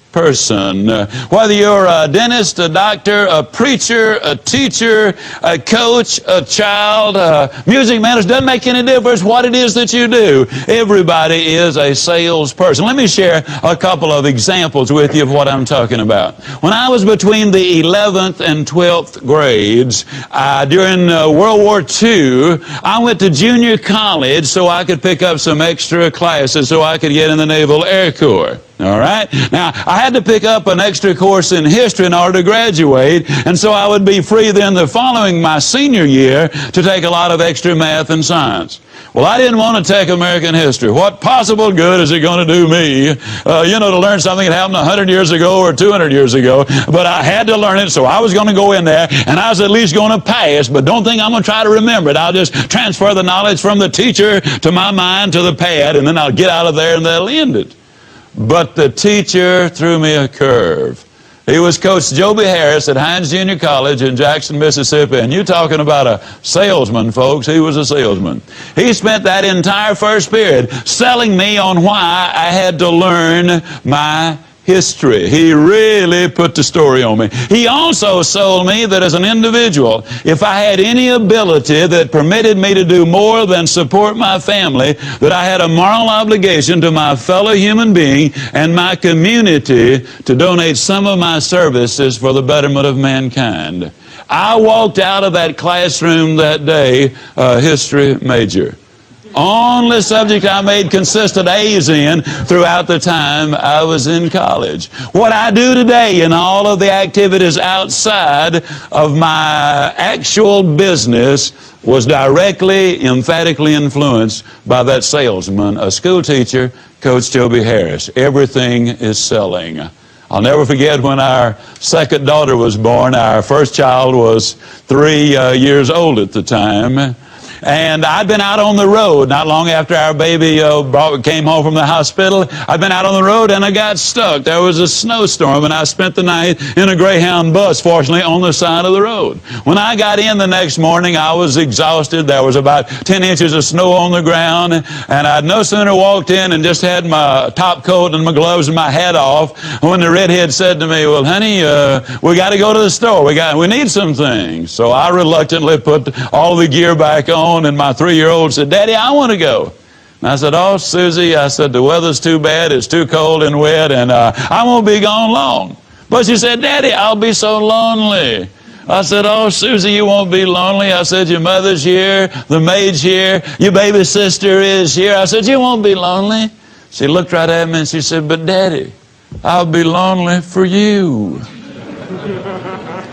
I don't need to tell you, she went to the store with me. You see, the truth of the matter is everything is selling. The third example, at our church, we recently got a new music minister.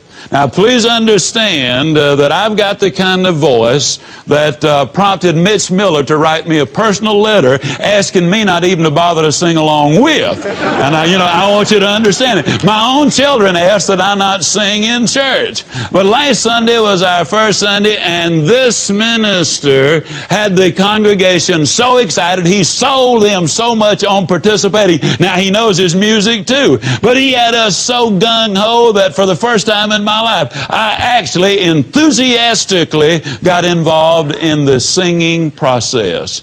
Everything, ladies and gentlemen, is selling. I mean, everything is selling, and that's one of the reasons that I'm so excited about it. The question might come up, well, what role does selling play in the economy? Well, I can tell you this. Several years ago, the Secretary of Commerce of the United States said this. He said that what we need in America today is 1 million more salespeople, professional salespeople. Have you ever really stopped to figure what happens when you make a sale?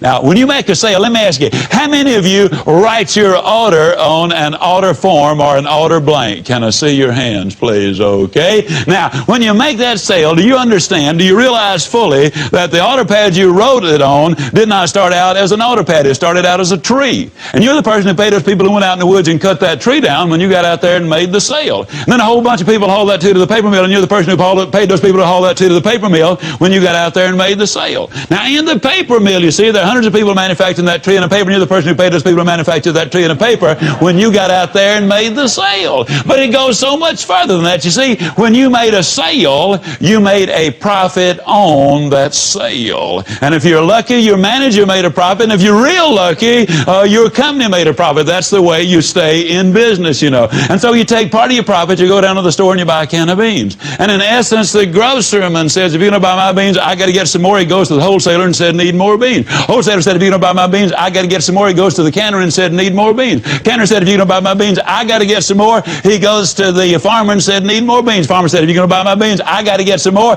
And to do that, I got to raise them. To raise them, I got to have a new tractor because the one I got's worn out. He goes to the dealer and said, hey, I got to have a new tractor. The dealer said, if you're going to buy my tractor, I got to get another one because these are all we've got. He goes to the factory and said, hey, got to have new tractors. And the factory said, if you're going to buy our tractors, we got to manufacture some more. To do that, we got to bring in iron, copper, plastic, steel, aluminum, lead, zinc, spark plug. Well, we got to set up factories all over the world. And all of that happened because one day you got out there and made a sale.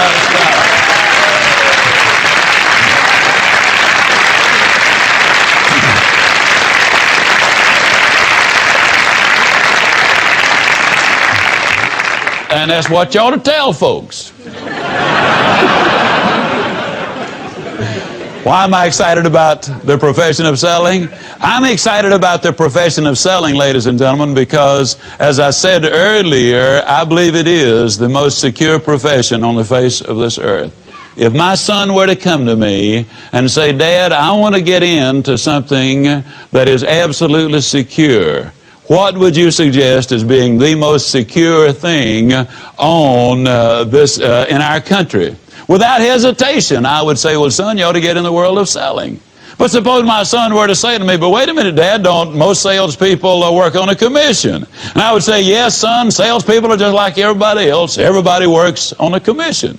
But Dad, I thought your secretary, for example, had a salary. Oh, she does, son. She's on a salary. And as long as she's productive, she will continue to receive the salary. Now, when she's no longer productive, what's going to happen to the salary? That's right. It's going to go. See, I don't care whether you're president of the company or even the president of the United States. if you don't do like you're supposed to do, they'll get you. And you full well know what I'm talking about, don't you? Now, you see, the beautiful thing about the world of selling, I would say to my son, is it's one of the few professions that I know of that is absolutely not prejudiced. You see, that altar doesn't care whether you're white or black or brown. It doesn't care whether you're female or male. It doesn't care whether you're old or young. It doesn't care whether you're educated or uneducated. It doesn't care whether you're introvert or extrovert. When you come bringing the orders in, ladies and gentlemen, and they start writing those checks, it's based on your performance, not the color of your skin, not your sex, not your religious beliefs, not anything else. It is the most fair profession that I have ever seen in my life. I love to sell. Now we've got, oh, go ahead, I've still got time.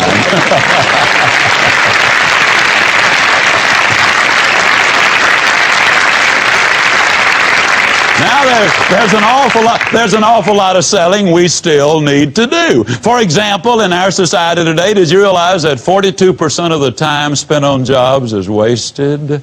That's right. I was talking to Dr. Tor Dahl, time management and productivity expert, internationally respected at the University of Minnesota. I said, Dr. Dahl, and when we were chatting, and it was a lengthy discussion, I said, I've read this figure, but I have difficulty believing that that much time is wasted. He said, well, Zig, when you count people coming in late and leaving early, extended coffee breaks, unusually long phone conversation, too many trips to the restroom, taking time off to smoke those cigarettes, the gossip that goes on around a lot of these places, too long at lunch, writing those personal letters and all. He says actually 42% is a conservative figure.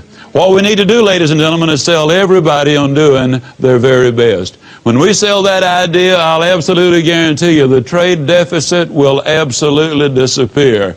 If the producers will produce the merchandise, I'll guarantee you us salespeople are absolutely going to get out there and sell. We really are. Now, you're talking about import it? Let me tell you something when you start analyzing the sales profession. Even as I make this presentation, around our country there are certain organizations which are on strike in various plants and mills and institutions and so forth. Well, let me tell you to think about this. If you ever have any doubts about your validity as a profession and what you do as a person, I want you to think about this. Did you realize that if everybody in America who sold anybody anything under any circumstances, whether it was a piece of pie, a loaf of bread, a can of beans, a gallon of gas, a life insurance policy, a home, some pills from the drugstore, a suit of clothes, some hair shampoo, a necklace around your neck, or a microphone around your neck, if everybody in America who sells anybody anything were to go on strike just for 24 hours, did you realize we'd be thrown in a recession, ladies and gentlemen, that it would take us months and months to recover from? The damage to our economy would be absolutely incredible. You see, what I'm saying is the profession of selling is such a marvelous, marvelous profession. I'm so proud to be a part of it. And I hope that the next time anybody says anything remotely derogatory about this profession of selling, if they get a little negative and say something about those salespeople, I hope you will smile, be very gentle, and be very loving, but look them right in the eye and say, let me tell you something, friend. You enjoy the incredibly high income that you do. Whether you're the postman or the postmaster, whether you are the teacher or the superintendent, whether you're the sailor in the Navy or the admiral in the Navy, whether you're a clerk in the congressman's office or the Congress, or the congressperson, regardless of what it is that you do, you enjoy the high standard of living that you do because salespeople like me are out there selling. Be proud you sell, ladies and gentlemen. Buy these ideas we've been talking about. Have changed, the learners shall inherit the earth, while the learned find themselves beautifully equipped to deal with a world that no longer exists. For over 30 years, I've read an average of 3 hours a day. Read my Bible every day, read the paper every day. That way I know what both sides are up to. And I just happen to believe that is very, very important. When you start looking at all of these things, when you become a constant student, that's when your growth is more substantial. And your motivation and your inspiration and your knowledge. And here's been one of my most interesting discoveries, and I've now written a book on it. It won't be out for quite a little while yet, but how to develop a creative imagination. The more you know about anything, the more creative you become when you add additional information to that. When I wrote Secrets of Closing the Sale, which is the first book and only book as a manual on how the processes that you follow in sales, only a book in New York Times, first time in that category that ever reached the bestseller stage. Now, what happened was very important. When I read that book, when I had 98% of it written, somebody sent me a little short three-paragraph summation. And what this little 3 paragraphs said was, this is the heart of the sale. It was 3 short paragraphs. I read those 3 paragraphs and I added 50 pages to the book. I'd been selling since I was 8, been sales training since I was 21. I knew a lot about sales. The new information revolutionized a whole lot of things. Keep on growing. It helps a whole lot of people. When you talk about relationships, Harvard Business Class in 1949, almost a little over 49% of all of the graduates, a study was done on them, and this class of 1949, 49% of them were at least vice presidents in major corporations.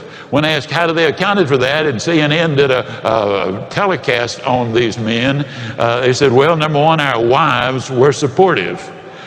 Their careers were built on integrity. They were risk takers, but they did not, they were not gamblers. What do we do at our company? How many of the things do we teach and what do I teach that are so important to me as I'm talking about it now? Our mission statement includes a big frying pan to be the difference maker in the personal, family, professional, and spiritual lives of enough people to make a positive difference in the world. That's a pretty audacious mission statement, ladies and gentlemen, but it's got to be built on character. Are we being successful in that? Well, over 40 languages of what I've been teaching have been printed and used. We've got several information bits that really have made a difference in the lives of other people. In short, with 40 translations of our work in different languages, we're reaching an awful lot of people. Now, we teach things that are generally not taught in school, as I already have said, but I want to talk about another little factor. 90% of the visits to medical doctors are directly or indirectly related to stress. 90%. If we can reduce stress, and incidentally, the same process that reduces stress is exactly the same process that will enable you to have a long-term balanced career. My stress level, and I face as many deadlines as anybody you know. It's always a book production, a class I'm teaching, a seminar I'm presenting, and each one of them requires time and concentration. Example, how many of you feel like I've made this talk before? Can I see your hand, please? Several hundred times. I made it yesterday. You know what I did between yesterday and today? I spent over 6 hours getting ready for today. You see, I think it would be arrogant if I thought I could stand up and spit it out just because I did it yesterday or hundreds of times. That's arrogance. That's when Buster Douglas knocks out Mike Tyson. That's when an expansion team in Houston beats an established NFL team in Dallas. I dare not. Look at the people here, several thousand. I'm taking over an hour. That's several thousand hours of time. Where would my integrity be if I came here unprepared to make something, a presentation that could make a difference in your life? There is no way. You got to prepare for it, ladies and gentlemen. When stress does hit you, how many of you will admit that after 9/11, maybe you had a little stress? Can I see your hands, please? All right. Let me tell you something, folks. If you take the word stressed and spell it backwards, it's desserts. When you respond to life instead of react to it, react is negative. You get sick, go to the doctor, she gives you a prescription, says, see me tomorrow. You walk in the next day, she said, uh-oh, it's not working. We have to change the prescription. You get a little nervous. But if she smiled and said, hey, it's working. And so she's just responded, and you feel better because now you see some real hope in order to get ahead in life. I got a couple of good friends who many, many years ago were riding around in the South Alabama foothills. It was a hot August day, and they got thirsty. Bernard Haygood was driving, Jimmy Glenn was the passenger. They pulled behind this old abandoned farmhouse, and Bernard hopped out. He ran over, and there was an old pump on the well, and he grabbed the handle, and he started the pump. How many of you have ever used one of these old-fashioned water pumps? Can I see your hand, please? Okay, well, he had just pumping away, you know, and after about 3 or 4 minutes, he said, Jimmy, better get that old bucket over there and dip some water out of the creek. We're going to have to prime the pump. How many of you know what I'm talking about when I say you got to prime the pump? Well, for you underprivileged non-pumpers, that just means you got to put something in here before you get something out there. See, unfortunately, a lot of people stand in front of the stove of life and they say, now, stove, you give me some heat, then I'll put some wood in you. That ain't the way it works. You got to put something in before you can get anything out. So many times, you know, the employee goes to the employer and says, give me a raise, then I'll start coming to work on time. Or so many times they will come to him and say, make me the boss. Now, I know I haven't been here very long, don't really deserve to be the boss, but I just function better when I am in charge of the thing. You reward me now, and then I promise you, I'll learn what this business is all about later on. Reward me now, and I'll produce later. It doesn't work that way. Can't you just see a youngster in school saying, teacher, if I take a failing grade home, my parents are going to skin me alive. Pass me on this quarter, and next time I'll study more than anybody else. Reward me now, I'll produce later. It doesn't work that way. Can't you just see an old farmer standing out in the fields in October and saying, Lord, I know I didn't plant a thing this year, but if you give me a big crop this year, I'll plant more than anybody next year. It ain't that way, folks. You got to put something in before you can expect to get anything out. Well, he's just pumping away. You know, that's hot. It's August. I mean, the question is just how much pumping are you going to do for a drink of water? And finally, old Bernard said, you know, Jimmy, I don't believe it's any water down there. Jimmy said, yeah, it is, Bernard. You know, in South Alabama, the wells are deep. And, oh, we're glad they're deep because the deeper the well, the cooler, the cleaner, the sweeter, the purer, the better tasting the water. And isn't that true of life? Isn't it true that if you could become an MD by 6 weeks of summer school, that the rewards would be almost minimal or nothing? And how many patients would you have? Isn't it true that if you become a sales expert in 3 days of a training school, that the rate of pay would go down rather radically? Isn't it true that anything worth doing is worth doing poorly? Until you can learn to do it well. We'll never know how many kids have missed a college scholarship because they didn't study an average of 10 more minutes a day.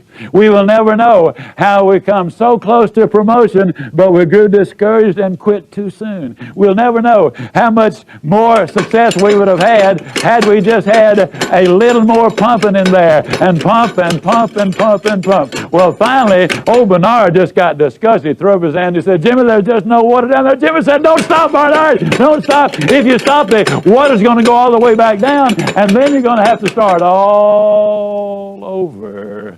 The reality is, folks, and I'm totally convinced of this, this is the story of America. This is your story. This is the story of success. This is the story of life. I believe with all of my heart that if you will pump long enough and hard enough and enthusiastically enough, that eventually the reward is going to follow the effort, and then once that water starts to flow, all you got to do is just keep a little easy, steady pressure on it, and you're going to get more water than you can possibly use. The basic problem is this. So many times people get involved in something and they'll say, well, I'll give it a try, and if it works out, that'll be good, and if it doesn't work out, I mean, hey, I ain't gonna kill myself. You know what I mean, fella? Well, I gotta tell you something, folks. You're gonna pump forever like that before anything happens. When you get into something, grab that sucker and get with it. And then once the water starts to flow, then, ladies and gentlemen, that's what Strategies for Success is all about. I'm not going to spend much time on work, and don't look shocked. It's not that I don't think it's tremendously important, because it is. We've got to accept responsibility. We've got to accept the fact that we've got to perform. And as I tell the kids all over America today, now's the best time you'll ever have in life to get ahead. Now's the most opportune time in America that it has ever been to get ahead. Here's what I say. If you show up for work on time, and stay there until the appointed departure time, if you do what they pay you to do, and then they pay you, then nobody owes anybody anything. Now, if you want a raise, get there a few minutes early. Ask for extra things to do. Be cheerful and positive and optimistic and helpful. Don't goof off and try to get out of work. Deliberately seek the boss to find extra work, and then I will absolutely guarantee you a raise in short order. Now, your current employer might not be the one to give you the raise. But somebody down the street's going to see what you're doing, and they're going to say, that's the boy I want working for me. That's the girl I want working for me, because he or she are doing more than they're paid to do. That's the way you get a raise. Oh, don't misunderstand. You got to work. You can't be like this old boy down home. And you're going to find out earlier there are an awful lot of old boys down home. Somebody, at least there were when I was down there, somebody asked him how long he'd been working for his company, and he said, ever since they threatened to fire me. So that's about the size of it, yeah? But here's what we've discovered. If you got a good self-image, if you have your goals set in life, if you've got the right mental attitude, nobody has to tell you, go to work. That just follows naturally. So this is what we're going to work on. And you got to have a desire to succeed. You can't just casually want the good things in life. It's got to become a passion for you. Your dream has got to be more than just an idle thought. You got to be willing to build a foundation under it, and that's for sure. Now, we're going to be taking these steps, and quite obviously, ladies and gentlemen, I believe that these steps are what is necessary. But let me identify to you what one of the major problems in America is. One of the problems is, you see, we have said to people, all of these things are available. We've shown them the big homes, the big cars, the swimming pools, the jet set, the style of living that a lot of people say, yeah, I'd kind of like that. And then on the other side of the ledger, we have said everybody not only can get these things, but everybody deserves these things. America is a rich and affluent land, and everybody can get them. Then we have another segment of society that says that crime is caused by poverty. With one segment saying, you deserve these things and you ought to have them, and another segment saying that crime is caused by poverty, we subliminally, subconsciously plant a thought. Don't wait to get it. Go get it right now. There has never been a definitive study that establishes any correlation between crime and poverty. During the Great Depression, the crime rate was much lower in 1939 than it was in 1930, at the end of a decade of the roughest depression our country has ever had. So what we're saying is, let's start climbing some steps. You see, we could draw you an elevator to the top, but I'd have to be honest and say the elevator doesn't work. You're going to have to start taking these steps, and you're going to have to take them one at a time. But I've discovered that people don't mind taking the steps. If you tell them where they are, show them how many there are, and then tell them exactly how to climb the steps. But you see, you gotta climb the steps. You can't skip them. On September the 15th, 1944, in Jackson, Mississippi, at the YWCA at exactly 18 minutes after 8 o'clock, I saw the prettiest little girl standing over by the Nickelodeon. Now, some of you won't know what a Nickelodeon is. That's a jukebox, okay? And I thought to myself, boy, what I'd really like to do is I'd like to go over there and I'd like to grab her in my arms and I'd like to start hugging her and kissing her right now. That's exactly what I wanted to do. But if I had, she wouldn't be sitting here as my wife of over 30 years today, because I would have skipped too many steps. So I did something real original. I walked up to her and I said, "Hi." And she said, "Hi." And the first thing you know, since it was a dance, there we were, a little YWCA dance, and we were dancing. And I got her telephone number that night, and we had a lot of telephone calls. And then one day I said, "Hey, we ought to be going out." And she said, "Okay." So we had a date. Then we had another one and another one. And then, you know, it wasn't but 2 years and 2 months and 11 days and 1 hour later that she became my very own. But we took some steps along the way. I don't care how bright you are in school. You cannot move from 2 times 2 equals 4 into analytical geometry. You got to take some steps. Now, the mistake a lot of people make is they get on one step and sit there. That's not what I'm talking about either. What I'm talking about is taking these steps, and then you will get these. The story really covers all of the concepts, all of the ideas in which we believe. That's the reason we're going to give you the story in the detail which we are. When I met Bernie, we had the little discussion about what he was doing in Kansas City, and he said, "I came down to hear the session." And I said, "Yeah, but it costs a lot of money to come this far." He laughed. He said, "Well, Zig, thanks to my son David, I don't have to worry about money." I said, "Bernie, that sounds like a story. Why don't you tell me?" He said, "I'll be glad to." This is the story. He said, Zig, when our son David was born, our joy literally knew no bounds. We already had our 2 daughters, now we had our son, and that was what we had hoped that we would have when we got married. But he said it wasn't long before we noticed that something was wrong with David. His little head hung too limply to the right side of his body for it to be a normal situation, and he drooled too much. And so we went to the doctor, and the family doctor said, "No problem, he'll outgrow it." But he says, Zig, we knew that it wasn't quite that simple. So we took him to a specialist. And the specialist, after a very thorough examination, told us that he had the reverse of club's feet. And he said, we treated him for that for several weeks. And then it dawned on us that this wasn't it. It was more serious than that. So we found who the top specialist was in all of Canada, and we went to him. And this specialist, after a very thorough examination, said to us that David is a spastic. He has cerebral palsy. He's never going to be able to walk or talk or count to 10. And I suggest that you put him in an institution for his own good and for the good of the, quote, normal members of the family. But Bernie Lofty looked at me and he said, Zig, I'm not a buyer, I'm a seller. I could not buy the idea that my son was going to grow up and be a vegetable. All that doctor had really convinced me to do was to go find a doctor who was not problem conscious and look for one who was solution conscious. So we went to other doctors. He said, as a matter of fact, we went to 30 different doctors, and all 30 of them in essence said the same thing, and that is that there is no hope for this little boy. And then they heard of a Dr. Pearlstein down in Chicago, reputedly the foremost authority in the world. But he was so good that he was booked for 2 solid years in advance. Now that didn't particularly bother Bernie because hope for the first time had reared its elusive head. And Bernie just figured that somehow or another he was going to get his son in front of Dr. Pearlstein. Well, he found out that Dr. Pearlstein was a bridge player, found out his home number, found out that he played every Friday night with his son. He called him there, and they made a deal. At the first cancellation that they had, Dr. Pearlstein was going to call Bernie, and they would put David, take him on an airplane immediately to Chicago. Well, just 11 days later, they got the call. They loaded David on the airplane. They took him down there.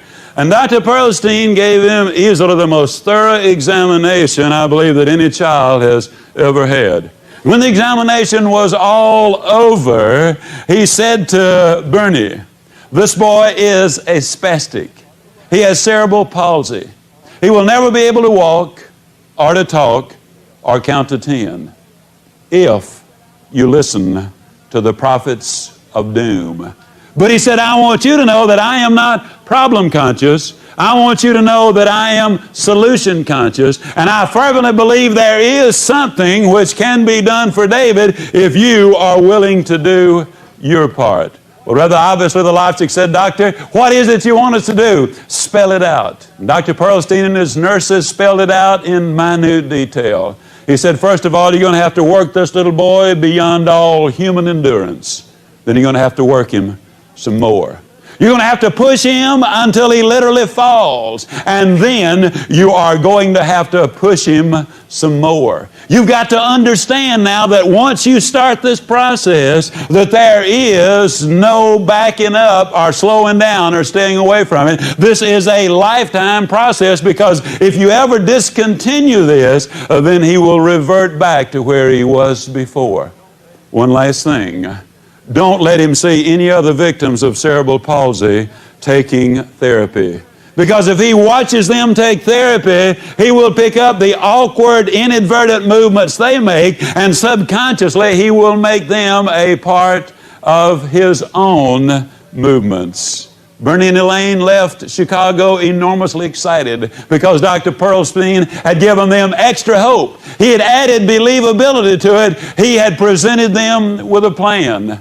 To tell you the truth, that's what we've attempted to do all the way through Born to Win. Every time we make you a promise, we give you a plan of action. You see, folks, motivation without instruction and education is ultimately frustrating. For me to tell you you can do something and not to tell you how is a cruel hoax that we have studiously avoided throughout. Every time we've said you can do it, we've always said, here's the way to do it. Well, they went back to Winnipeg and they went to work with David. They built a little gymnasium down in the basement of their home. They hired a physical therapist and a bodybuilder, and they went to work. It took them a lot of months, but finally one day David Lofchick could move the length of his own body. It took him several years, but then one day Bernie got a call from the therapist. He said, come on home, I believe David is ready. And he rushed home, and David was down in the gymnasium on a mat, and as he was attempting to do a push-up, and as that little body started to rise into the air,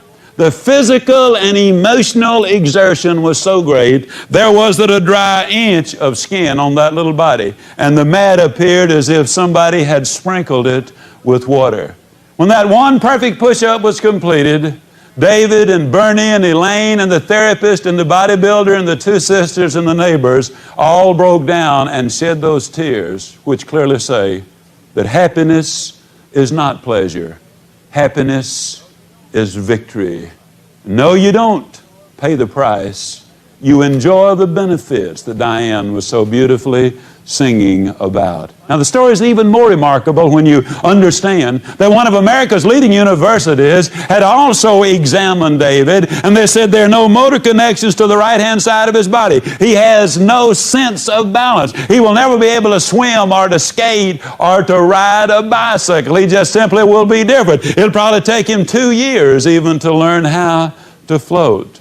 On October the 23rd, 1971, my wife and I flew to Winnipeg, Canada to attend the bar mitzvah of, quote, little David Lofchick.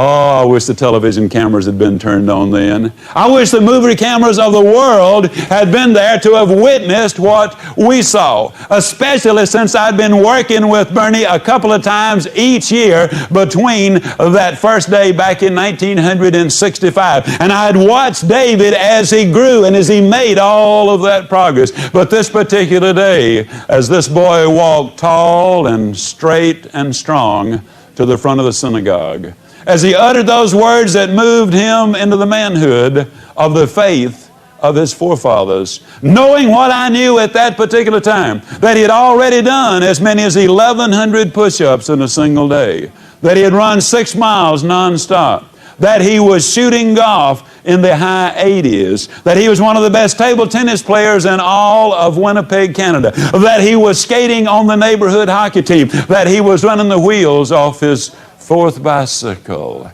Oh, I tell the story about David in a lot of the details because, you see, I happen to believe that this story literally covers all of the areas that we cover in Born to Win. You see, to begin with, they dealt with David on a very honest basis. They never said it's going to be easy. The parents were never told it's going to be easy. They were told that you've got to stay with it, but if you'll suck it up and tough it out and stay with it, the results are going to be dramatic. They dealt with the thing character, because you see, character is the ability to carry out a good resolution long after the excitement of the moment has passed. And there were many times when the excitement was no longer there, but David stayed with it, as did his parents. Integrity, integrity of course means basic wholeness, and they dealt with the entire person of David Lofchick. Physical, mental, and spiritual, the whole bit. As far as loyalty is concerned, nobody. I mean, those two big sisters and the mother and the dad and the doctors and the therapists, they all were loyal to an incredible degree as they worked with David, helping him to accomplish his objectives. And rather, obviously, trust is deeply involved there, because it takes a lot of trust for a youngster year after year after year to be willing to do these things when his buddies are all out playing and having a marvelous time. Now, you talk about love. When I think of the story of David Lofchick, I think it's one of the most beautiful love stories I have ever heard. You see, when he was about 2 years old, every night they had to put heavy leg braces on his legs. Now, David is a beautiful boy. Olive complexion, beautiful green eyes, coal black hair. And every night as he would lay there getting ready to go to bed, he would ask his mom and ask his dad, "Mom, do we have to put the braces on tonight?" Or, "Dad, do we have to put them on so tight?" And you parents obviously will relate to this. Here a child is whom you love deeply. And with tears in his eyes, he's asking, do you have to do it? But Bernie and Elaine Lofchick loved David so much that they said no to the tears of the moment so they could say yes to the laughter of a lifetime. When you love someone, you do what is best for that person.